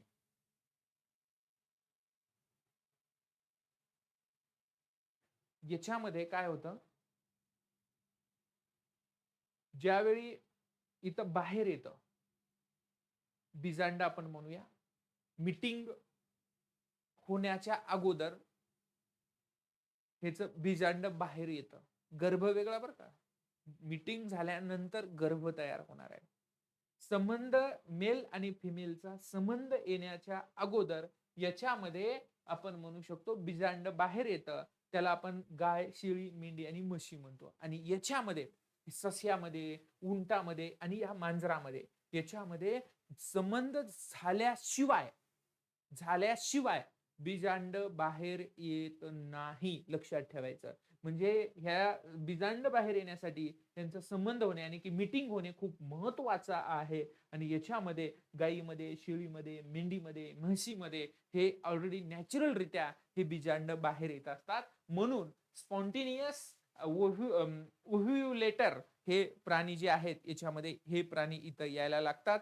हे तुम्ही लक्षात ठेवायचं आहे. म्हणजे मीटिंग झाल्याशिवाय बीजांड याच्यामध्ये बीजांड कोशामधून बीजांड बाहेर येत नाही. म्हणजे यामध्ये कोणकोणते आहेत, उंट, ससा आणि मांजर. आणि बीजांड कोशातून नैसर्गिकरित्या बीजांड बाहेर येतं आणि त्यानंतर मीटिंग होते. त्यामध्ये गाय आहे, शेळी आहे, मेंढी आहे आणि म्हशी आहे. Okay, correct. म्हणून याचं उत्तर ड. अवघड होता प्रश्न थोडासा. दक्षिण आफ्रिकेतील मूळची असलेली बोअर ही शेळीची जात कोणत्या प्रकारची आहे. आता तुम्हाला असाही प्रश्न येईल बरं का, ही शेळीची जात भारतात कधी आली. आणि तुम्हाला माहितीये का, निंबाळकर संशोधन केंद्र फलटणला आहे बघा. महाराष्ट्र शेळी मेंढी विकास संस्था आहे. महाराष्ट्र शेळी मेंढी विकास संस्था फलटण, सातारा. हे फलटण सातारा या ठिकाणी वीर्याद्वारे भ्रूण तंत्रज्ञान गोठीत वीर्य आणलं गेलं.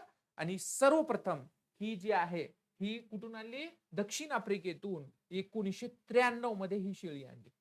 कधी आणली, 1993 मध्ये ही भारतामध्ये आणली गेली. म्हणजे भ्रूण म्हणजे जे काही आपण वीर्याद्वारे म्हणजे गोठीत वीर्याच्या प्रयोगशाळा जशा पाहिल्या ना त्या पद्धतीने वीर्य आणलं. महाराष्ट्र शेळी मेंढी विकास संस्था फलटण सातारा या ठिकाणी नवीन शेळीला म्हणजेच या बोर जातीचं या ठिकाणी या वीर्याद्वारे या ठिकाणी भ्रूणद्वारे या ठिकाणी काय केलं, ह्याची उत्पत्ती केली. म्हणून 1993 हे मुद्दा लक्षात ठेवायचा. 1993 मध्ये बोर शेळी ही काय दक्षिण आफ्रिकेतून कुठे आली आहे, आपल्या भारतात आली आहे. म्हणून ह्या शेळी कशासाठी प्रसिद्ध आहे, दूध देते का, मटणासाठी प्रसिद्ध आहे. कारण की इकडं दक्षिण आफ्रिकेमध्ये जर आपण पाहिलं तर ही शेळी सर्वसाधारणतः मटण प्रकारची आहे. जास्तीत जास्त मटण उत्पादनासाठी, ही दूध प्रकारची नाहीये किंवा दुहेरी हेतूची नाहीये किंवा यापैकी काही नाहीये. तर हे मटणासाठी खास विशेष प्रसिद्ध आहे. म्हणून ह्याचं जे चिवण आहे खास फेमस त्या ठिकाणी आहे. बघा, भारताच्या मैदानी भागातील स्थानिक गायीच्या सुधारणेसाठी आणि क्रॉस ब्रीडिंग साठी कोणती प्रदेशी जात वापरली जाते. खूप सिंपल क्वेश्चन आहे. मैदानी प्रदेश जर आला मित्रांनो, तुम्हाला लक्षात ठेवायचं, जिथं मैदानी प्रदेश आहे तिथं होलिस्टियन फ्रिजियन आहे. आणि जिथं डोंगराळ प्रदेश आला तर तिथं जर्सी आहे, विदेशी जात. डोंगराळ प्रदेश जर्सी कुठेही तग धरून राहू शकते थोड्या बहुत प्रमाणामध्ये. म्हणजे होलिस्टियन फ्रिजियनच्या प्रमाणामध्ये विदेशी दोन्ही बी आहेत. आता ह्याचं उत्तर काय येईल, एचएफ म्हणजे होलिस्टियन फ्रिजियन येईल. भारताच्या मैदानी प्रदेश कोणता आहे, गंगा नदीचं खोरं किंवा या ठिकाणी गंगा प्लस आपण असं म्हणू शकतो गंगा सिंधू या दोन्ही नद्याचं, किंवा गंगा आणि सिंधूच्या उपनद्या बरं का. तुम्ही म्हणताल सिंधू तर पाकिस्तानमध्ये गेली सर, याच्या उपनद्या याच्याबरोबर ब्रह्मपुत्रा उत्तर प्रदेश हा जो काही भाग आहे मैदानी भाग, या मैदानी प्रदेशामध्ये स्थानिक गायीच्या सुधारणेसाठी क्रॉस ब्रीडिंग म्हणजे संकर करण्यासाठी कोणती जात वापरताय, होलिस्टियन फ्रिजियन.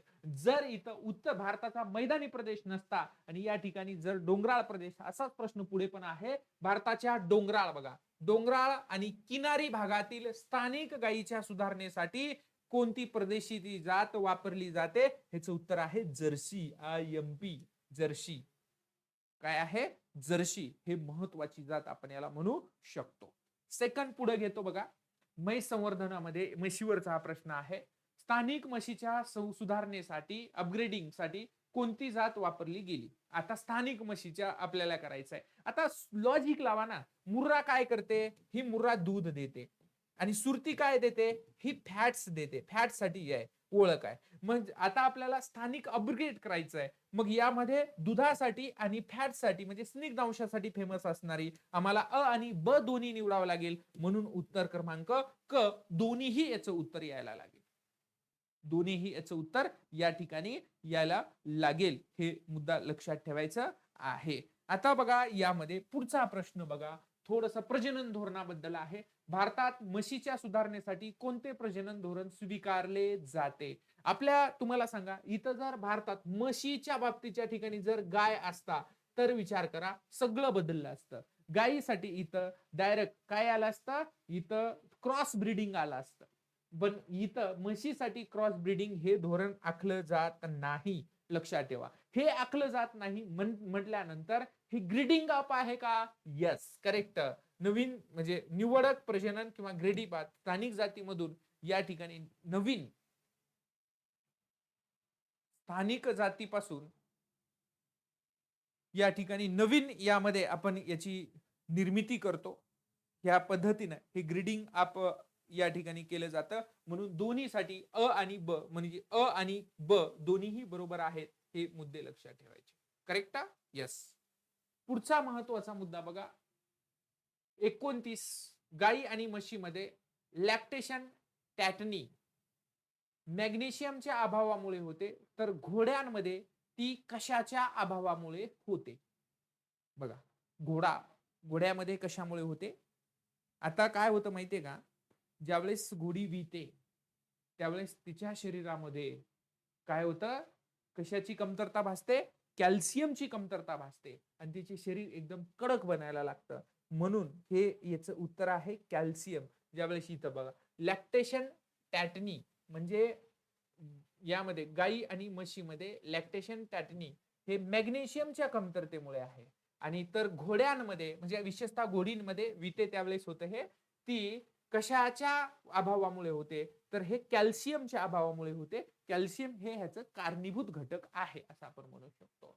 त्यानंतर बघा डुकराच्या पिल्लांमधील ॲनिमिया टाळण्यासाठी आयर्न हेक्स्ट्रानचे इंजेक्शन कोणत्या दिवशी दिले जाते? डुकरांमध्ये आपल्याला काय काय पाळायचंय? ॲनिमिया टाळायचं. ॲनिमिया टाळायचं आहे. तर आपण प्रत्येक लसीचं प्रत्येकाचं कोंबड्यामधील लसीकरण असेल, गाई मेंढ्यामधील लसीकरणाचे याच्यावरती प्रश्न आहे.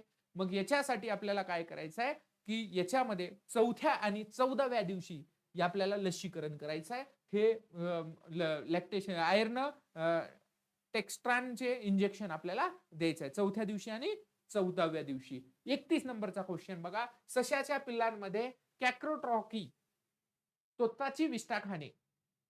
इथं पण प्रश्न पडतो बरं का, लक्षात ठेवा. ट्रॉफी म्हणजे काय? कॅकोट्रॉफी म्हणजे काय? ससा स्वतःची विष्ठा खातो. त्याला ही संज्ञा दिली जाते. पण ती साधारणपणे कितव्या आठवड्यात सुरू होते? साधारणतः बघा विल्यानंतर हे साधारणतः 3ऱ्या आठवड्यापासून तो स्वतःची विष्ठा खायचं सुरू होतं. किती? 3ऱ्या आठवड्यापर्यंत. ससा गाभण काळ हा 30 दिवसाचा असतो. वर्षामधून 6 वेळा विते ससी. त्यामुळे हे 3 दिवस लॅक्टेशन म्हणजे हे जो विष्ठा स्वतःचे खायचे सुरू होतं. बघा दुभत्या जनावरांना गोठ्यात दररोज खरारा करणे का महत्वाचे आहे? असे प्रश्न एमपीसी खूप फेवरेट विचारते बरं का. ज्याचा अभ्यास नाही त्याला बी येते हे प्रश्न. बघा अंगावरील घाण, सेल केस आणि बाह्य परजीवी निघून जातात. अगदी करेक्ट आहे. स्वच्छ दूध उत्पादनासाठी हे आवश्यक आहे. खरारा करणे बरोबर आहे. रक्तभिसरण सुधारते त्यामुळे कातडी चमकदार बनते. अगदी बरोबर आहे. मजा वाटते बघा. तुम्ही बघा आणि वरील सर्व पर्याय बरोबर आहेत. म्हणून उत्तर क्रमांक 4 अगदी करेक्ट. अगदी करेक्ट. उत्तर क्रमांक 4. ज्यांनी हा प्रश्न चुकत असेल त्यांनी आणखी प्रॅक्टिस जोरात करावी. बघा नवजात वासराच्या पहिल्या विष्टेला काय म्हणतात? नवजात जन्माला आलेलं वासरू त्याच्या पहिल्या विष्टेला आपण काय म्हणतो? परीक्षेमध्ये प्रश्न येतो. आपण मराठीमध्ये तर त्याला चिकविष्टा म्हणतो. काय म्हणतो? चिकविष्टा आपण असं म्हणायला लागतो. बरोबर आहे का? पण याच्यासाठी एक नाव आहे. म्युसिन म्हणतात का? किंवा विष्टा म्हणतात का? किंवा त्याला खत म्हणतो का? त्याला म्हणतात चिकविष्टा म्हणजे मेकोनियम. मेकोनियम ही संज्ञा आहे. मेकोनियम. नवजात वासराची विष्टा मोकोनियम. काय? मोकोनियम. त्यानंतर बघा, एका प्रौढ प्राण्यांकडून दररोज सरासरी किती शेण किंवा खत मिळू शकते? 20 किलो. दररोज किती? 20 किलो सरासरी त्याच्यापासून आपल्याला खत मिळतं. पुढचा प्रश्न बघा, मृत जनावरांची विल्हेवाट लावण्यासाठी सर्वोत्तम पद्धत कोणती? आता काही बघा, याच्यामध्ये आपण काय करतो? मृत जनावरांना आता आपल्याला सांगितलं जातं की एखादं आजार असेल, अँथ्रॅक्स नावाचा आजार माहित असेल तुम्हाला, अँथ्रॅक्स. या आजारामध्ये असं सांगितलं जातं, त्या जनावरांना एकदम खोल तरी तुम्ही पुरा किंवा त्याला जाळून टाका. विशेषतः जाळून टाकण्याचा सल्ला दिला जातो अँथ्रॅक्स मध्ये. भस्मीकरण आपण त्याला म्हणू. भस्मीकरण आहे का? भस्मीकरण असं म्हणूया. यामध्ये जाळून टाकणे हे दिलं जातं. यामध्ये पृष्ठभागावर जाळणे, ओके, पृष्ठभागावर जाळणे, भस्मीकरण करणे किंवा फ्लेम गन वापरणे किंवा पुरणे. तर यामध्ये मृत जनावरांसाठी विल्हेवाट लावण्यासाठी सर्वोत्तम पद्धत कोणती आहे? तर पुरणे ही सर्वोत्तम पद्धत आहे. पुरणे ही सर्वोत्तम पद्धत म्हणजे ऑप्शन क्रमांक 1 आपल्या प्रश्नपत्रिकेमधला आहे. बघा, ही गाय कधीच ऐकली नाही. अभ्यास करणारे पोटे हो, ऐकले का तुम्ही? पाहिले का? क्रॉस गाय, ब्राझील मधील आहे गाय. Indu Brazil. India, Indu, India Brazil. इंडियातील गायी आहेत. ब्राझील. बघा, समजून घ्या. संकरित गाय कोणत्या जातीच्या क्रॉस पासून तयार झाली? गीर काँग्रेस, थारपारकर काँग्रेस, लाल सिंधी थारपारकर, लाल सिंधी काँग्रेस. याच्यामध्ये याचा ऑप्शन क्रमांक 1 आहे. या दोन्ही जातीपासून हे मूळ देशाचं ब्राझील आहे. इंडो उबेराबा या नावाने सुद्धा ओळखली जाते. इंडो उबेराबा या नवीन नाव आहे ह्याचं. इंडो ब्राझील किंवा इंडो उबेराबा ही गायीची जात एकच नाव आहे. नाव वेगवेगळं आहे. गीर आणि काँग्रेस या दोन जातीच्या क्रॉस पासून ही जात तयार करण्यात आलेली आहे. याच्यामध्ये काही काही वेळा आता नवीन अपडेशन जर तुम्हाला विचारलं, अंगोल विचारलं तरी अंगोल पण बरोबर आहे. म्हणजे गीर काँग्रेस, सुरुवातीला गीर आणि काँग्रेसचं अपग्रेडेशन करण्यात आलं, क्रॉस करण्यात आलं. गीर काँग्रेस आणि अंगोल, आता तिहेरी क्रॉस पण चालू आहे असं कधी कधी तुम्हाला विचारू शकतात. म्हणून ऑप्शन क्रमांक 1. त्यानंतर ball, sorry, all eyes. All म्हणजे भिंत. ऑल आईज हे कोणत्या जातीचे वैशिष्ट्य आहे? बघा, तुम्हाला माहिती आहे, ह्याच्या एक अशी जात आहे, सगळ्या जातीचे वैशिष्ट्य वेगळे आणि म्हशीच्या याच्यामध्ये ही जी काही मुर्रा, बदावरी, सुरती, निली रावी, रावी नदीच्या पाण्यामध्ये रावी, ओके, सिंधू नदी उपनदी रावी, ओके, याच्यामध्ये आढळते. हिचे पांढरे डोळे असतात आणि बाकीनं कडा एकदम पांढरी शिपट दिसते. म्हणून त्याला आपण या ठिकाणी निली रावीला वॉल आईज या नावाने ओळखतो. हे खास तिचं वैशिष्ट्य आहे. खास तिचं वैशिष्ट्य, खास म्हणजे खास. ही फॅट्स साठी हिचं खास वैशिष्ट्य आहे. हिचे वेटुळे सिंग आहेत, हिच्यासाठी खास वैशिष्ट्य आहे. ही सुरती, हिचे आपण तलवार म्हणू किंवा विळ्यासारखे सिंग म्हणू शकतो. हिचं खास वैशिष्ट्य आहे. म्हणून हे प्रत्येकाचं वैशिष्ट्य आहे. हे सी वॉल आईज आपण निली रावीचं म्हणू शकतो. नवजात डुकराच्या पिल्लांचे मृत्यूचे मुख्य कारण काय असते? बघा, पिल्लांमधील एनिमिया आपण आताच दूर केला. आईच्या अंगाखाली चिरडले जाणे, बघा, कॅनिबॅलिझम, एकमेकांना खाणे. कॅनिबॅलिझम हे होतं बरं का, होतं. आता डुकरामध्ये होतं का? तर होतं. हे मांजरामध्ये पण होतं, कुत्र्यामध्ये मध्ये पण सुद्धा हे होतं. ओके, कशामध्ये? कुत्र्यामध्ये सुद्धा हे होतं, लक्षात ठेवा. डुकरीन सुद्धा हे खाऊ शकते, ससा सुद्धा खाऊ शकतं, मांजर सुद्धा स्वतःचे पिल्ले खाऊ शकतात. जर खूपच म्हणजे खायला भेटत नसेल आणि खूपच ट्रेश मध्ये असेल, एकाच ठिकाणी असेल, तर त्यावेळेस हे होऊ शकतं. म्हणजे स्वतःची पिल्ले म्हणजे कॅनिबॅलिझम हे होऊ शकतं. पण याच्यामध्ये नवजात डुकरांच्या पिल्लांच्या मृत्यूचे मुख्य कारण काय आहे, हे मुख्य कारण होऊ शकत नाही. कारण की ते पिल्ले खूप मोठे असतात. हे डुकर म्हणजे डुकरच असतं. हे त्याच्या ती मादी जी असते तिच्या अंगाखाली चिरडले जातात आणि ते अनेक या ठिकाणी त्यांची संख्या काही 1 अन् 2 नसते भाऊ, डझनवर असता कार्यक्रम. म्हणून या ठिकाणी अंगाखाली चिरडणे हे ह्याचं मुख्य रिझन आहे. हे तुम्ही लक्षात ठेवायचं आहे. मेंढ्या आणि शेळ्यांच्या अनुक्रमे सर्वाधिक पिल्ले देणाऱ्या जाती कोणत्या आहेत? सिंपल आहे. सिंपल प्रश्न आहे.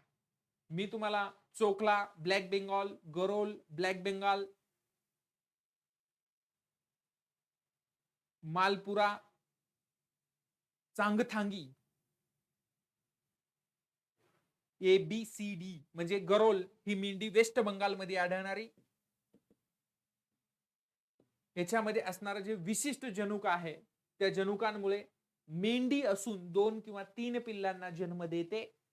ही ब्लॅक बेंगॉल ही शेळी आहे. हे बघा इथं मेंढीची गरोल आहे आणि शेळ्याची ब्लॅक बेंगॉल मी अनुक्रमे असं जोडलंय. म्हणजे दोन्ही तुम्हाला म्हणजे दोन्ही शेळीमध्ये सर्वाधिक पिल्ल देणारी ब्लॅक बेंगॉल आणि मेंढीमध्ये गरोल ही सर्वाधिक पिल्ले देणारी आहे. बघा लहान आणि घट्ट कुरळी शिंगे, घट्ट कुरळी म्हणण्यापेक्षा वेटुळे, इथं कुरळी म्हणण्यापेक्षा इथं वेटुळे असे कुरळी जे ते एमपीसी विचारते. ही कोणत्या म्हशी कशाचे वैशिष्ट्य आहे? इथं म्हैस किंवा गाय दिली नाही, त्याच्यामुळे इथं लक्षात ठेवा. हे दोन्हीचे आहेत का? नीली रावी आणि मुर्राचे आहेत का? कुरळी आणि असे वेटुळे वेटुळे नाही, तर हे फक्त मुर्राच आहे. म्हणून खास वैशिष्ट्य मुर्राकडे जाऊया. त्यानंतर पशुजन्य आजारामध्ये वर्गीकरण आणि लशीविषयी खालील विधाने आपल्याला तपासायचे. आता खालील विधानं योग्य तपासले पाहिजे असे प्रश्न एमपीएससी मध्ये येतात. मग तुम्हाला हे प्रश्नाचं उत्तर कसं काढता आलं पाहिजे ह्याच्याकडे तुम्ही थोडंसं बारकावेनं थोडंसं लक्ष दिलं पाहिजे. बघा काय म्हणताय, राणीखेत रोगासाठी लसोटा नावाची लस आहे, बरोबर आहे, करेक्ट आहे, वापरली जाते. या लसीचा शोध IVRI इज्जतनगरने लावला, अगदी करेक्ट आहे. दुग्ध ज्वर मिल्क फिवर हा कॅल्शियमच्या कमतरतेमुळे होतो आणि या आजारासाठी अद्याप कोणतीही लस उपलब्ध नाही, अगदी बरोबर आहे. अगदी बरोबर आहे. हे पण बरोबर आहे, हे पण बरोबर आहे. सुरा रोगाचा उस्मायन कालावधी 5 ते 30 दिवसाचा असतो. म्हणजे ए बरोबर आहे, सुरा रोगाचा बरोबर आहे. पिरियड ओके, कालावधी 5 ते 30 हे बी बरोबर आहे. ए बी सी तिन्ही बरोबर आहे. ए बी सी सर्व विधाने ए बी सी बरोबर आहे. 4 नंबरचं विधान याचा करेक्ट आहे या प्रश्नाचं. ज्यांनी 4 लिहिले सोन्याहून पिवळं, ज्यांनी नाही लिहिलं भाऊ त्याचंही त्याच्याहून पिवळं. बघा प्रश्न क्रमांक 42. झेंबू गाईंना जे काही वशिंड म्हणतो आपण त्याला, आपल्याकडे वशंड असते म्हणजे भारतीय जात, झेंबू म्हणजे भारतीय देशी, समजून घ्या देशी. वशिंड असते तर म्हशी आणि प्रदेशी गाईंना वशिंड नसते, अगदी बरोबर. म्हशींना असते का रे वशिंड तुमच्याकडे? ओके. गळकंबळ गाईमध्ये असते तर म्हशीमध्ये नसते, अगदी बरोबर. गाईची शिंगे गोलाकार असतात तर म्हशीची शिंगे चपटी असतात. अशी चपटी असतात ना, सिंपल आहे. ओके बरोबर आहे. वशंड आणि गळकंबळ झेंबू गाईमध्ये पूर्ण विकसित असतात तर परदेशी जातीमध्ये कमी विकसित असतात, अगदी बरोबर आहे. म्हणून ह्याचं उत्तर काय आलं पाहिजे? अशा प्रश्नाचं एमपीएससी सुद्धा उत्तर वरील पैकी सर्वच देत असते, जवळपास. लक्षात ठेवा, जवळपास सर्वच देत असते. बघा प्रश्न क्रमांक, डिपिंग म्हणजे काय? पाण्यात बुडवणे. डिपिंग कधी करायचे? लोकर काढण्यापूर्वी लगेच करायचे, लोकर काढण्यानंतर लगेच करायचंय. ओके. आणि कोणत्याही वेळी मनावर आहे का? पावसाळ्यात आहे का? नाही. लोकर ज्यावेळेस तुम्ही काढता त्यावेळेस जे शरीरावरती जी गोचिड वगैरे जे चिटकून बसलेले असतात ते जे काही द्रावण असतं पाण्याचं कीटकनाशक बनवलेलं तो त्या द्रावणामध्ये बुडवतात आणि काढतात, त्यालाच आपण डिपिंग म्हणतो. लोकर काढण्यानंतर लगेच ही क्रिया केली जाते, त्यामुळं जे काही बाह्य जंतू आहे त्यांचं नाश होऊ शकतं, गोचीड गोमाशी वगैरे वगैरे जे आहे त्याचा लोकर. ओके, यामध्ये काढल्यानंतर लगेच. प्रश्न 94. मेंढ्याचा लोकर काढण्याबाबत खरे काय आहे? खरं काय? बघा आपल्याकडे लोकरचं आहे, पेपर भरपूर आहेत, आणखी 24 पेपर होणार आहेत, त्यामुळं एक एक प्रश्न आपल्याला त्याची वाट लावायची आहे. मेंढ्यांची लोकर काढण्याच्या क्रियेला शेअरिंग असं म्हणतात. बरोबर आहे, काढली. भारतात साधारणपणे हिवाळा संपल्यानंतर लोकर काढली जाते. भारतात सर्वसाधारण आपल्या भारतात बरं का, हिवाळा संपला की या ठिकाणी लोकर काढली जाते. म्हणजे विधान ए आणि विधान बी आहे. मग बघा, हे दोन्ही बरोबर आहे का किंवा दोन्ही बी नाही का? हे तर बरोबर आहे. लोकर काढण्याच्या शेअरिंग मध्ये लोकर शेअरिंग म्हणजे लोकर काढणे. भारतात सर्व हिवाळा संपल्याबरोबर आपण लोकर काढतो. कारण की थंडीमध्ये त्यांना संरक्षण मिळावं म्हणून आपण हिवाळ्यामध्ये लोकर काढत नाही. हिवाळ्यामध्ये लोकरीची वाढ पण होत असते. ते संपल्याबरोबर आपण काय करतो, ही लोकर काढतो. म्हणून याचं उत्तर आहे सी. आन्सर सी आहे. हे मात्र मुद्दा लक्षात ठेवायचं आहे. करेक्ट आन्सर सी आहे. खालीलपैकी कोणता स्युडो रुमिनंट आभासी रवंत करणारा नाही? आता असे प्रश्न मास्तर दिल्यावर वाटच लागते आमची. आमचा डिप्लोमा आहे मास्तर आणि असा प्रश्न आल्यावर आम्ही काय करणार यामध्ये? आता याच्यामध्ये तुम्हाला सांगायच्या मध्ये स्युडो रुमिनंट म्हणजे 3च कप्पे असणार. कोणता नाही असं म्हणते बरं का? नाही नाही हे हे इथं बघा, नाही असं म्हणताय. ओके, म्हणजे नाही असं म्हणताय यामध्ये 3च कप्पे असणार आहे. रुमिनंट आभासी, बघा, आभासी रवंत करणारा नाही. ओके, म्हणजे याचं उत्तर आहे याक. याच्या पोटामध्ये 3च कप्पे असणार आहेत. किती कप्पे असणार आहेत? 3च कप्पे असणार आहे. मग यामध्ये जे काही कोणता कप्पा नसेल, 1 2 3 ओमेझम, कोणता? ओमेझम नावाचा कप्पा याच्यामध्ये नसेल. ऍक मध्ये आता उंट, अल्पाका, लामा हे जे आहे ह्याच्यामध्ये ऍक जे आहे हे ऍक मध्ये तुम्हाला लक्षात ठेवायचं हे 3च कप्पे असणार आहेत. म्हणून यामध्ये ह्याचं उत्तर आहे खालीलपैकी कोणता स्युडो रुमिनंट आभासी रवंत करणारा नाही, नाही असं म्हणलंय. आणि याच्यामध्ये याक हे उत्तर यायला लागतं कारण की 3च कप्पे आहेत. ओमेझम नावाचा जो काही पोटाचा कप्पा आहे तो कप्पा याला नसतो. ओके, करेक्ट ऑप्शन क्रमांक 1. त्यानंतर कोणत्या उंटाला पोहणारा उंट म्हणून ओळखले जातात? आता तुम्ही म्हणताल मास्तर हे काय नवीन आणलंय, स्विमिंग करणारा? आता स्विमिंग करतो का? तर करतो. गुजरात मधल्या कच्छा खतामध्ये जे काही खाडी असतात त्या खाडीमध्ये बेट असतात मित्रांनो, बाजूला समुद्रामध्ये बेट असतात. चारी बाजूने पाणी आणि मध्ये जमीन असेल तर त्याला बेट म्हणतात. आणि त्या बेटावरती मॅग्रोव्ह वनस्पती असतात. मॅग्रोव्ह वनस्पती म्हणजे याच्यामध्ये तुम्हाला सांगतो, सुंद्री नावाचा सुंद्री असेल, तिवस असेल, सुंद्री वगैरे हे अनेक प्रकारच्या वनस्पती त्या बेटावरती असतात. मग हे काय करतात, हे त्या खाऱ्या पाण्यामधून जे काही खाडी आहेत, गुजरात मधल्या खाड्या आहेत, त्या खाड्यांमधून काय करतात, हे 3 ते 4 किलोमीटर, किती 3 ते 4 किलोमीटर पोहोच जातात. कशासाठी? चरण्यासाठी. तुम्ही सांगताल कशासाठी? चरण्यासाठी, खाण्यासाठी, पोटाला खाण्यासाठी बेटावरती. आणि त्या पाण्यामधून गेल्यानंतर बेट असतात आणि बेटावर अशा खाण्यासाठी वनस्पती असतात. म्हणून 3 ते 4 किलोमीटर हे पोहोच जातात आणि ते तिथला अन्न खातात. म्हणून हे जे काही खाडीमधून खऱ्या पाण्यातून पोहोच जाणारे खराई नावाची उंटाची जात आहे, ही पोहणारी जात म्हणून ओळखली जाते. कशाला? खराई नावाची उंटाची जात आहे, ही पोहणारी जात म्हणून ओळखली जाते. बिकानेरी राजस्थान मधली आहे. ही बिकानेरी तुम्हाला सांगतो ओझे वाहणारी आणि धावणारी आहे. बिकानेरी काय आहे? ओझे वाहणारी आणि धावणारी आहे. आणि कच्छी जी आहे ही सेकंड नंबरची कच्छी. कच्छी जात जी आहे दुधाळ आणि ही भारवाई म्हणजे ओझे वाहणारी. ही दूध पण देते आणि ओझे पण वाहते. लक्षात आलं? आता यामध्ये आणि ही जी आहे मेवारी, ही मेवारी तुम्हाला सांगतो दूध देते आणि नांगरणी करण्यासाठी आहे. नांगरणी, नांगर, दूध आणि नांगर. लक्षात आलं? बिकानेरी राजस्थानमध्ये आढळते, मेवारी सुद्धा राजस्थानमध्ये आढळते, खराई आणि कच्छी हे गुजरातमध्ये आढळते. हे तुम्ही लक्षात ठेवायचं आहे. करेक्ट ना? हा. ओके, म्हणून ह्याचं उत्तर खराई. पोहणारा उंट, स्विमिंग करतो. ओके, पोहतो. कोनायन ही कशाची नवीन नोंदणीकृत जात आहे? तरी 2016 मध्ये नोंदणी झालेली आहे. डुकराची, शेळीची, गायीची. आता ही सेवन सिस्टर मध्ये ईशान्येकडील जात आहे. कोंबड्याची जात आहे. कोंबड्यासाठी खास विशेष म्हणजे नोंदणीकृत जात म्हणून ही ओळखली जाते, कोनायन. ओके, लक्षात ठेवा. त्यानंतर स्टँडर्ड दुधामध्ये, स्टँडर्ड दूध कशाला म्हणायचं थोडक्यात तुम्हाला जर विचारलं, स्टँडर्ड दूध गव्हर्नमेंटच्या नियमानुसार स्टँडर्ड दूध काय आहे?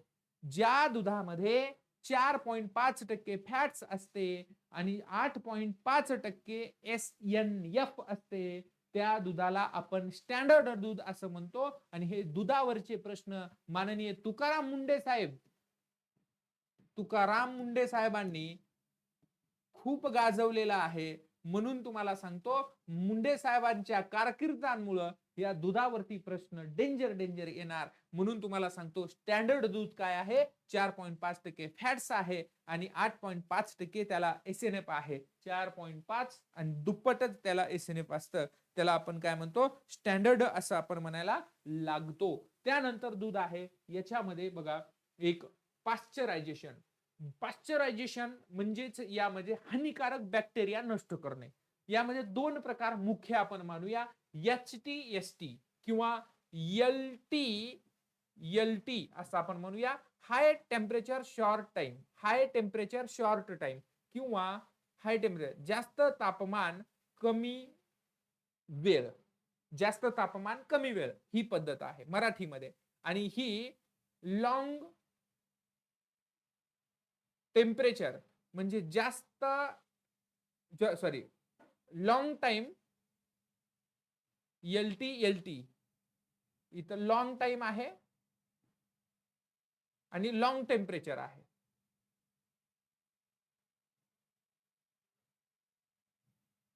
मराठीमध्ये लिहून देतो.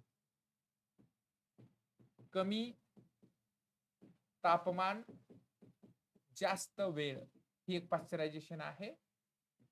जास्त तापमान कमी वेळ हे मराठीमध्ये झाला.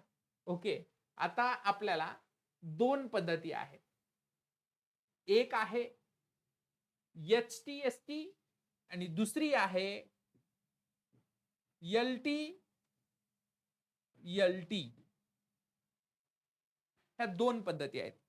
याच्यामध्ये काय केलंय, हाय टेम्परेचर शॉर्ट टाइम म्हणजे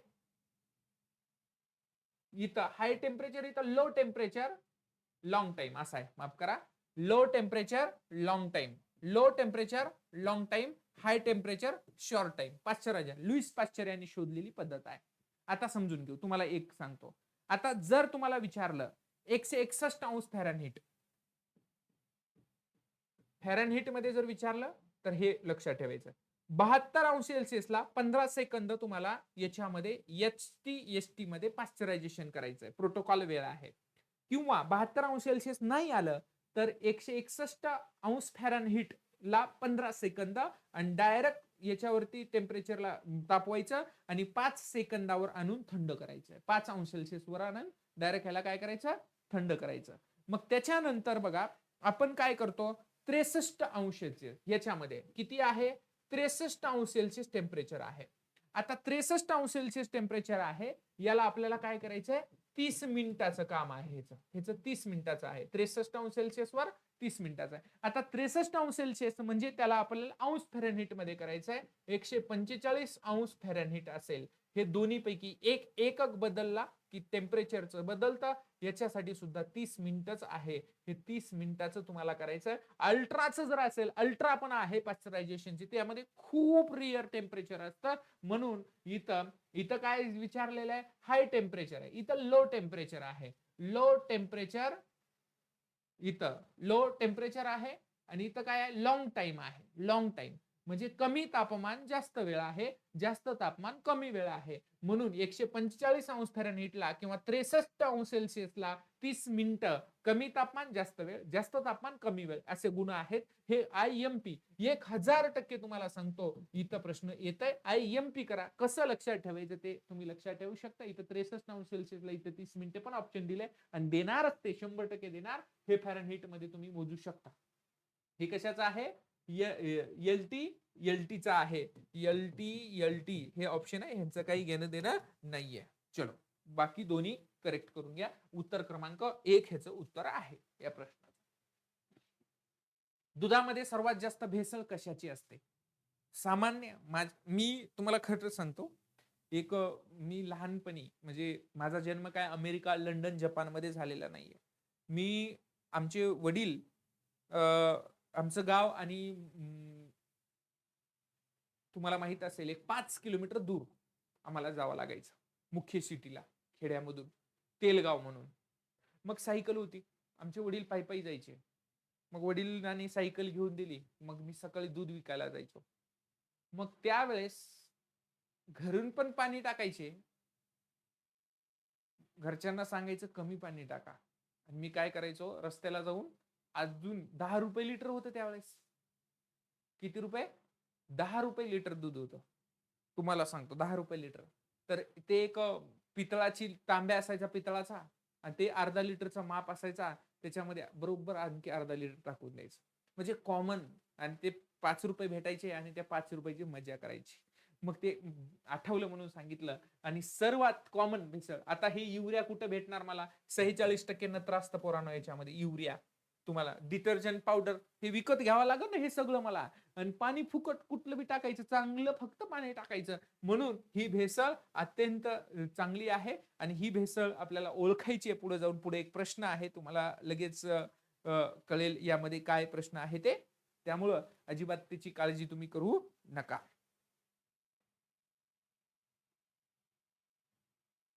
ओके.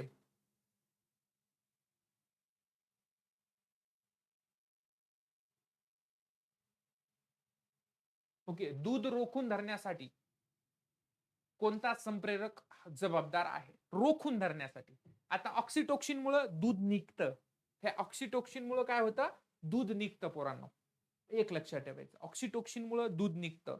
ह्याला रोखून सोडू शकत नाही. दूध सोडण्यासाठी कोणता हार्मोन्स आहे? ऑक्सिटोक्सिन आहे. ओके. आणि त्यामध्ये तुम्हाला सांगतो ऍड्रीनॅलिन. ऍड्रीनॅलिन याच्यामध्ये ऑप्शन मी दिलं. ऍड्रीनॅलिन हे ऑप्शन दिलं. ऍड्रीनॅलिन हे ह्याच दुसरं नाव आहे बरं का. एपिनेफ्रिन हेच दुसरं नाव आहे. आणि हे काय होतं ट्रेस मध्ये वगैरे हे हार्मोन्स तयार होतं. आणि जे काही दूध आहे हे दूध चोरण्यासाठी किंवा दूध म्हणजे रोखून धरण्यासाठी हे जे काही एपिनेफ्रिन म्हणजे ऍड्रीनॅलिन हे दोन्हीपैकी एकच नाव. हे दोन्ही एकाचेच नाव आहेत बरं का. हे तुम्ही म्हणताल काय आहे? ऍड्रीनॅलिन किंवा एपिनेफ्रिन हे जे आहे हे हे हार्मोन्स ह्याला कारणीभूत असतं. म्हणून उत्तर क्रमांक 2 याचं आलं पाहिजे. काय लिहिलंय चेक करून घ्या. त्यानंतर आहे कुबोनी चाचणी. कुबोनी चाचणी किंवा यश्चिम इंडोक चाचणी किंवा A to Z चाचणी. A to Z किंवा AZ चाचणी आपण म्हणतो. AZ चाचणी कोणत्या प्राण्यातील गर्भधारणा निदानाच्या पद्धती आहेत? हे घोडीमध्ये हे मूत्रामधून चाचणी केली जाते. मूत्र घेऊन. कशामधून? मूत्रामधून ही चाचणी घेऊन ही मूत्रामधून मूत्र घेऊन त्याच्यामध्ये ही चाचणी केली जाते. त्यालाच आपण कुबोनी चाचणी किंवा A to Z चाचणी किंवा AZ चाचणी आपण म्हणू शकतो. त्यानंतर उंटणीमध्ये रेक्टल पॅप्लेशन चाचणी करतात. उंटणीमध्ये रेक्टल पॅप्लेशन चाचणी. रेक्टल पॅप्युलेशन चाचणी आपण म्हणू शकतो. आणि हे रेक्टल पॅप्युलेशन चाचणी उंटामध्ये पण होते आणि गाई म्हशीमध्ये पण होते. ही गुदद्वारामधून ही चाचणी होते. उंटणी आणि गाय म्हैस जी मेल फिमेल आहे यांच्या गुदद्वारातून याला आपण रेक्टल पॅल्पेशन चाचणी असं म्हणू किंवा रेक्टल पॅल्पेशन टेस्ट आपण असं म्हणू शकतो. हे गायीमध्ये म्हशीमध्ये आणि उंटणीमध्ये त्यांच्या गुदद्वारामधून हे होते. आणि फक्त घोडीमध्ये ही जी काही कुबोनी चाचणी आहे मूत्र घेऊन त्याच्यापासून ही चाचणी केली जाते. बघा, ऍसिल ऍसिल ऍसिल ऍसिल ऍसिल ब्रह्मा, ऍसिल ब्रह्मा झुंजीसाठी प्रसिद्ध आहे. झुंज लढाई, झुंजीसाठी आणि लढाईसाठी पूर्वीचे राजे महाराजे याचं काम करायचे. ऍसिल कोंबडा आहे का म्हणायचे, झुंज लावायचे. झुंज काय लावायचे, झुंज लावायचे.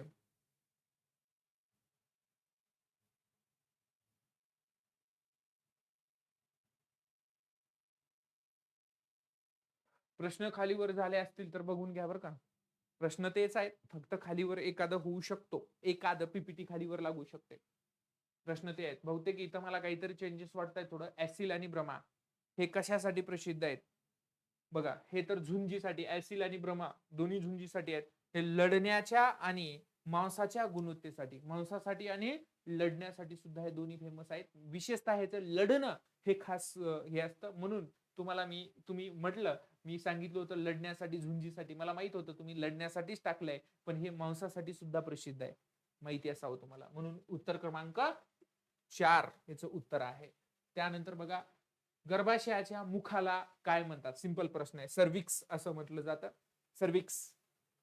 ओके, तर खूप वेळा आलेला आहे, सर्विक्स असं म्हटलं जातं. त्यानंतर पक्ष्यामध्ये अंडी घालण्यास कोणता संप्रेरक कारणीभूत असतो. पक्षी, कोंबड्या कोंबड्या कोंबड्यामध्ये अंडी घालण्यास कोणता संप्रेरक कारणीभूत असतो.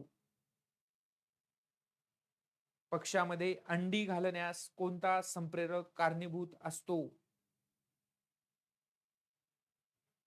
बघा, ह्याचं ऑक्सिटोक्सिन आहे का, पोलिक्टिन आहे का, इस्ट्रोजन. हे अंडी घालणे हे माजावर येण्यासाठी हे खास विशेष आहे. गाई म्हशीमध्ये सर्वात जास्त जे माजावर येणारे प्राणी आहेत त्यांच्यासाठी.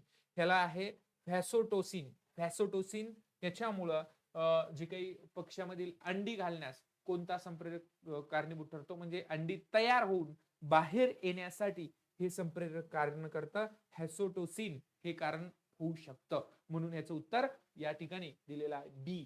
त्यानंतर आहे विसवी पशुगणना. विसवी पशुगणना समजून घ्या रे, प्रश्न खूप डेंजर आहे.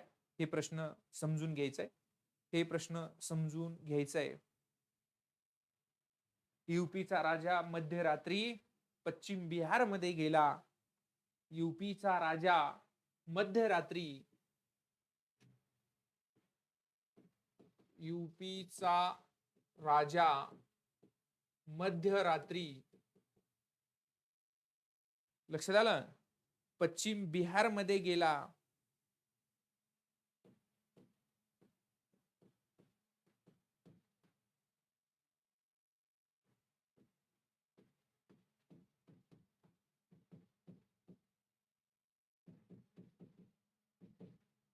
यूपीचा राजा मध्यरात्री पश्चिम बिहार मध्ये गेला.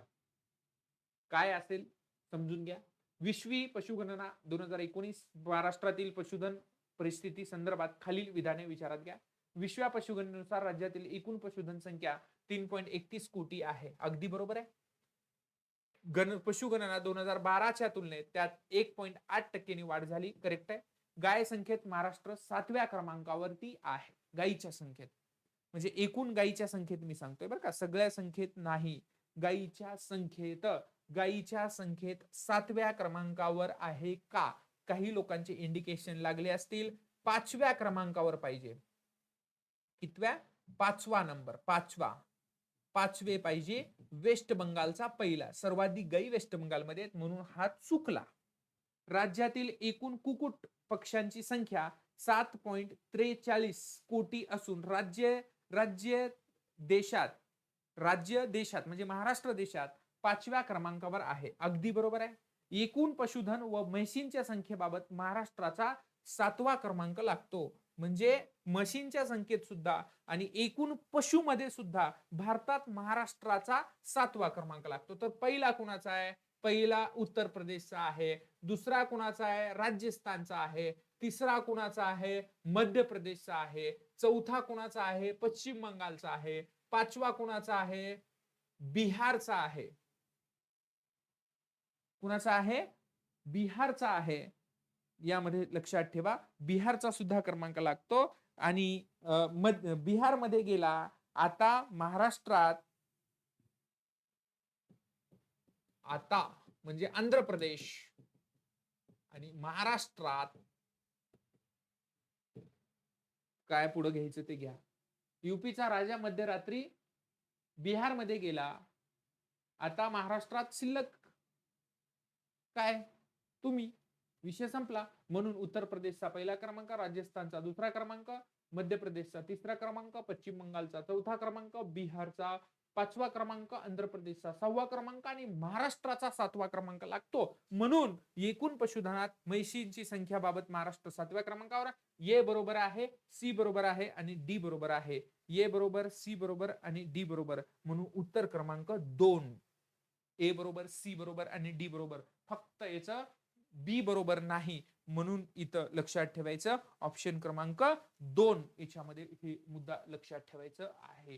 त्यानंतर गाईच्या आणि म्हशींच्या चिकातील प्रथिनांच्या प्रमाणाबाबत खालील विधाने विचारात घ्या. गाईच्या चिकामध्ये 21% करेक्ट आहे. म्हशीच्या चिकामध्ये 23% बरोबर आहे. आणि सामान्य दुधामध्ये 3.5 ते 4% प्रथिने आढळतात.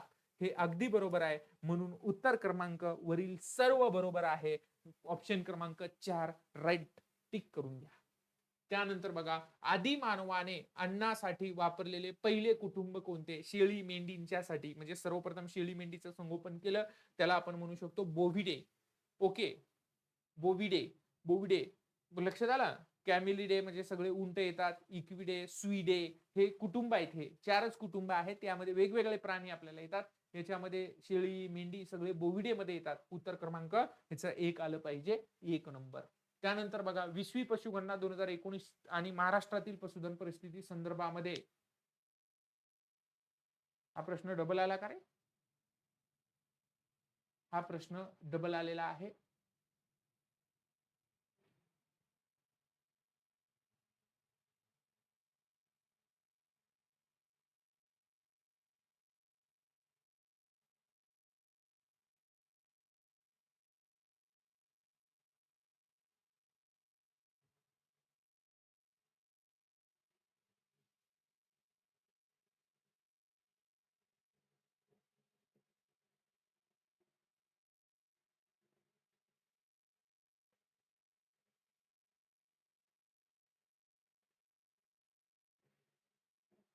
शेळ्या आणि मेंढ्यांच्या रोगासंबंधित खालील विधाने वाचा.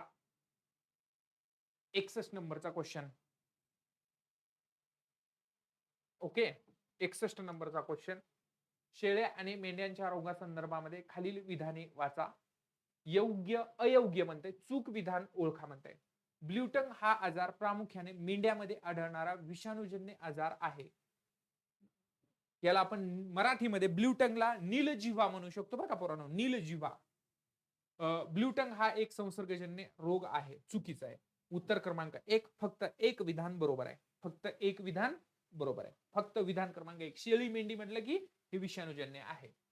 त्यानंतर शेळ्यांच्या वर्तणुकीबद्दल, बिहेवियर बद्दल खालीलपैकी कोणते विधान बरोबर आहे? शेळी झुडपे किंवा झाडाची पाने चरण्याच्या सवयीला ब्राउझिंग म्हणतात. अगदी बरोबर आहे. अगदी बरोबर, खूपदा आलेला आहे. शेळीला वनस्पतीचा शत्रू देखील म्हटले जाते. अगदी बरोबर आहे. ठेवतच नाही, जाळंधूर संकट काढते. दोन्हीही काय सत्य आहेत. दोन्ही ए आणि बी दोन्हीही सत्य आहेत. दोन्हीही. एक मिनिट ह्याच्यामध्ये काय रे अयोग्य म्हणते, माफ करा बरं का. अयोग्य म्हणताय, वाटलं मला अयोग्य म्हणताय. अयोग्य उत्तर बदला रे. अयोग्य कोणतं आहे? चूक कोणतं आहे? अयोग्य हे बी. फक्त विधान बी.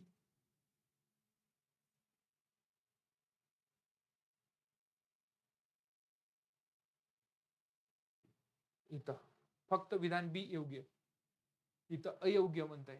उत्तर काय आलं पाहिजे? बी योग्य आलं पाहिजे. हे उत्तर याचं हे आहे. म्हणून ओके, हे काय आहे? चुकीचं म्हणते. अयोग्य निवडा म्हणते. योग्य वाटलं मला, अयोग्य अशी सिली मिस्टेक होते. ओके, लक्षात आलं. चलो नेक्स्ट मुद्दा. नेक्स्ट मुद्दा हे घेतलं. त्यानंतर म्हशीच्या विविध जाती व त्यांच्या वैशिष्ट्याबाबत खालील जोड्या विचारात घ्या. म्हशीच्या जाती बघा. भदावरी सर्वाधिक फॅट्स, अगदी बरोबर आहे, 14% सुरती म्हणतो आपण याला. विळ्याच्या आकाराची शिंग, बरोबर बरोबर बरोबर. मुर्रा शिंग रहित, म्हणजे शिंगच नाही म्हणा याला. मुर्रा जातीला शिंग आहेत का? आहेत. आहेत ना रे, आहेत. मग ए आणि बी. मग याच्यामध्ये शिंग नसणारी एखादी जात सांगू शकता का? कुणाला शिंग नाहीत बघा? शिंग आहे का कुणाला? माहितीये का कुणाला? ओके, ऐकले का तुम्ही? याच्यामध्ये मला तर वाटत नाही शिंग असतील, सगळ्याला शिंग आहेत. बरोबर आहे का नाही? 14% फॅट्स असते. विळ्याच्या आकाराची म्हणजे सिकल सेपड सिकल किंवा विळ्याच्या आकाराची सिंगे, हे प्रश्न खूपदा विचारलेला आहे. मुर्रा याच्यामध्ये सिंग रहित आहे का? नाहीये. म्हणून ए आणि बी विचारात घ्यायचंय. ए आणि बी, फक्त ए आणि बी. सर्व जोड्या येऊ घ्या. फक्त ए आणि बी, फक्त ए आणि बी. ऑप्शन क्रमांक 1 फक्त ए आणि बी. पशुधनातील विविध जैविक प्रक्रियाबाबत खालील विधाने विचारात घ्या. गायीमध्ये ओव्युलेशन नंतर डिंब 5 ते 10 तासापर्यंत फलन होण्यास सक्षम असतो. अगदी करेक्ट आहे. 5 ते 10 तासाचा डिंब, बरोबर. प्रसूतीनंतर गायींना पुनश्च गर्भधारणेसाठी 9 ते 12 आठवड्याचा कालावधी योग्य मानला जातो. हे अगदी बरोबर आहे. दोन्हीही विधानं ह्याचे म्हणजे अगदी बरोबर वाटायला लागतात. म्हणून ए आणि बी दोन्ही बरोबर, ए आणि बी दोन्हीही बरोबर विधानं आहेत. हे पी मुद्दा लक्षात ठेवायचा आहे. त्यानंतर बघा, संबंधित खालील विधाने सत्य की असत्य ठरवा. Very IMP question. माझ्या सर्व विद्यार्थ्यांना हा क्वेश्चन आला पाहिजे. मांड्या मेंढीच्या शरीराचे आकार सरासरी यू सारखे, इंग्रजी यू सारखे असते. बरोबर, अगदी बरोबर, अगदी बरोबर, 100% बरोबर. वरदान मेस्कावी प्रसिद्ध चारा पिकाच्या जाती मका पिकाच्या आहेत. आता मला सांगा, हे मकाचे आहेत का? मक्याची खास विशेषतः चारा पिकाची जात आहे आफ्रिकन टॉल. आफ्रिकन टॉल आहे. काय आहे? African tall. मग हे जे आहे हे कशासाठी आहे तुम्हाला सांगतो. हे बरसीम, कशाचे आहे? बरसीमच्या जाती आहेत. हे चुकीचं विधान आहे. मग यामध्ये तुम्हाला काय सांगताय? असत्य आणि बी सत्य. ए बघा, ए सत्य आणि बी असत्य. चुकीचं. ए असत्य आणि बी सत्य. ए आणि दोन्ही सत्य, ए आणि बी दोन्ही असत्य. उत्तर क्रमांक 2. उत्तर क्रमांक काय आलं पाहिजे? हे 2 आलं पाहिजे.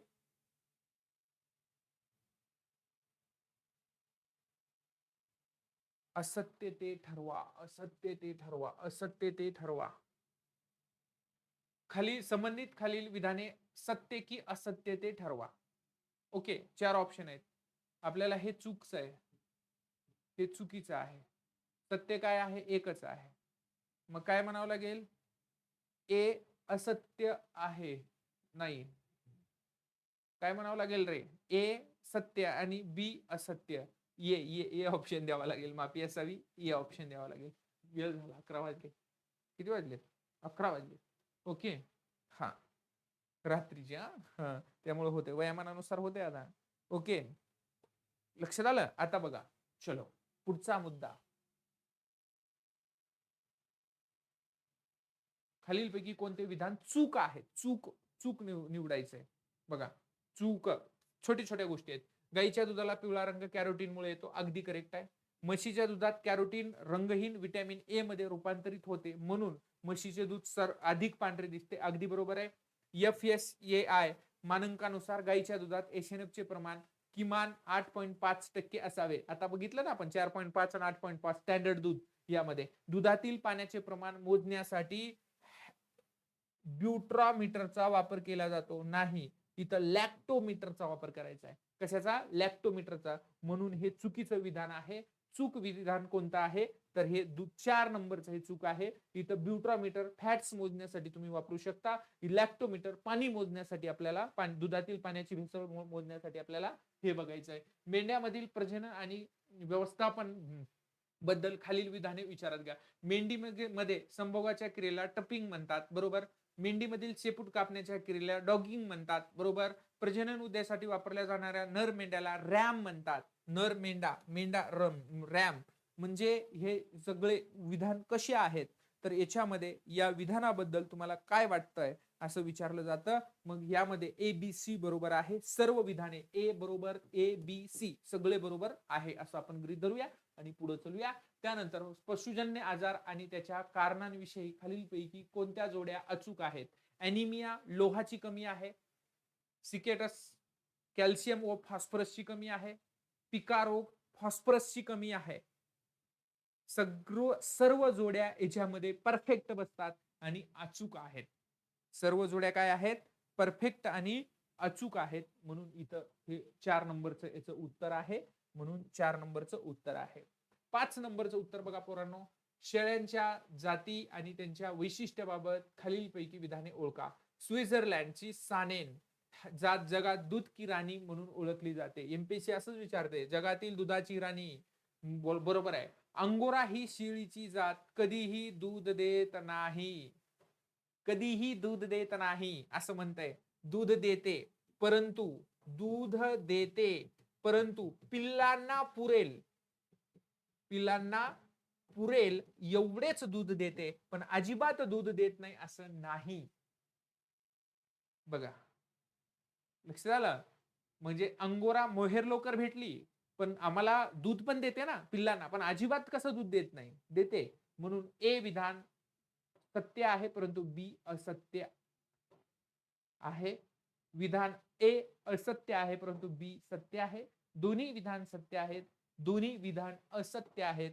तुम्ही काय लिहिलंय ह्या विधानाचं उत्तर? तर मी लिहिलंय ए विधान ए सत्य आहे परंतु बी विधान असत्य आहे. कारण की ही दूध देते. कारण की काही लोकांना वाटतं मोहेर लवकर भेटते म्हणजे अजिबात दूध देत नाही, काही की दूध देते, पिल्लांना पुरेल याच पद्धतीनं दूध देते. यामध्ये लक्षात ठेवा. कुक्कुटपालनातील विटॅमिनच्या कमतरतेबाबत खालील विधाने विचारात घ्या. कोंबडीच्या पायाच्या बोटाच्या पक्षघात म्हणजे बघा याला आपण म्हणू शकतो पॅरालिसिस. विटॅमिन B2 च्या कमतरतेमुळे होतोय. खूप महत्वाचे क्वेश्चन आहेत बरं का हे. क्रेझी चिक रोग हे कालच्या औरंगाबादला का तुमच्या कुठेतरी परीक्षेमध्ये आला होता. ओके. विटॅमिन ई च्या कमतरतेमुळे होतो. कोंबड्यांमध्ये पॉलिन्युरिटियस हा चेतासंस्थेचा रोग. विकार जीवनसत्व B1 म्हणजे थायमिनच्या कमतरतेमुळे होतो. हे सगळे विधान ABCD बरोबर आहेत. डी याचा ऑप्शन कट टू कट लावून घ्या. ओके. त्यानंतर हे झाले सगळे क्वेश्चन. ओके झाले का रे? तुमच्याकडचे झाले का? काही राहिलेत का रे? राहिले असेल तर सांगा. राहिले असेल तर सांगा. मला वाटतं एक कुठेतरी 2 क्वेश्चन या ठिकाणी मला वाटते बाबा.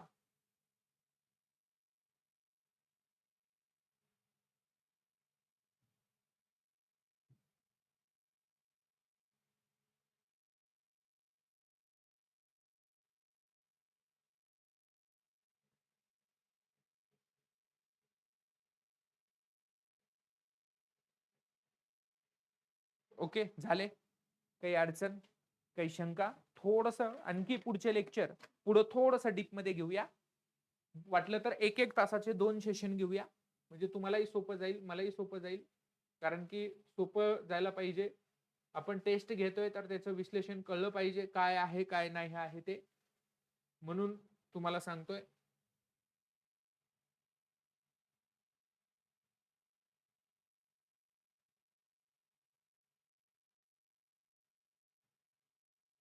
ओके. म्हणून या ठिकाणी तुम्हाला सांगतोय परीक्षेमध्ये फक्त आणि फक्त तुम्हाला काय आहे हे कळलं की बाकी विषय संपला मित्रांनो. टोटल मी तुम्हाला कट टू कट शिकवतो. त्याची अजिबात काळजी करू नका. ते माझ्यावर सोडा बाकीच्या गोष्टी. बाकीच्या गोष्टी सर्व तुम्ही माझ्यावरती सोडा. बाकी काही विषय याच्यामध्ये येत नाही. जे प्रश्न नाही आहेत त्याचे प्रश्न एखादं राहिला असेल किंवा माझ्याकडून काही चुकून झाला असेल तर तुम्ही मला सांगू शकता. काही अडचण असेल तर मला फोन करू शकता. काहीही अडचण नाही. फक्त फोन मी लेक्चरमध्ये असेल त्यावेळेसच उचलत नाही. नाहीतर अदरवाईज फोन माझा चालू असतो. मी तुम्हाला सांगत असतो काय अडचण असेल तर त्याच्यामध्ये. ओके. हे बघा हरिण हत्ती आणि उंटाचे नर कोणत्या महिन्यात त्यांची लैंगिक सक्रियता दर्शवितात त्याला रटिंग पिरियड असे म्हणतात. हे ह्या प्रश्नाचं एक उत्तर माझ्याकडून राहिलं असेल. नोव्हेंबर ते मार्च 1 नंबरचं याचं उत्तर आहे. नोव्हेंबर ते मार्च हरिण आणि हत्तीचं. त्यानंतर रामपूर बुशियार हे झालं. रामपूर बुशियार हिमाचल प्रदेश. एकच प्रश्नाचं उत्तर राहिलं होतं. हरिण हत्ती आणि उंटाचे नर कोणत्या महिन्यात त्यांची लैंगिक सक्रियता दर्शवितात ज्याला आपण रिटिंग पिरियड असं म्हणू शकतो. नोव्हेंबर ते मार्च याचं उत्तर आहे. हे घेऊन घ्या. बाकी सगळं ज्याला टेस्ट सिरीज घ्यायची आहे त्यांनी डायरेक्ट ॲपमध्ये जावा, टेस्ट याच्यामध्ये जावा आणि त्यानंतर यापुढे सर्व्हिस ही फ्रीमध्ये भेटणार नाही. कुठेही झेरॉक्स सुद्धा निघणार नाही. तुम्हाला टेस्ट सिरीज ॲपमध्ये जाऊन सोडवावं लागेल. यामध्ये काही शंका नाही, काही डाऊट्स नाही मित्रांनो. या ठिकाणी थांबू. ओके, धन्यवाद. ही संजीवनी ठरेल. अशाच पद्धतीचे प्रश्न असतात, यामध्ये काही शंका नाही. Okay, thank you.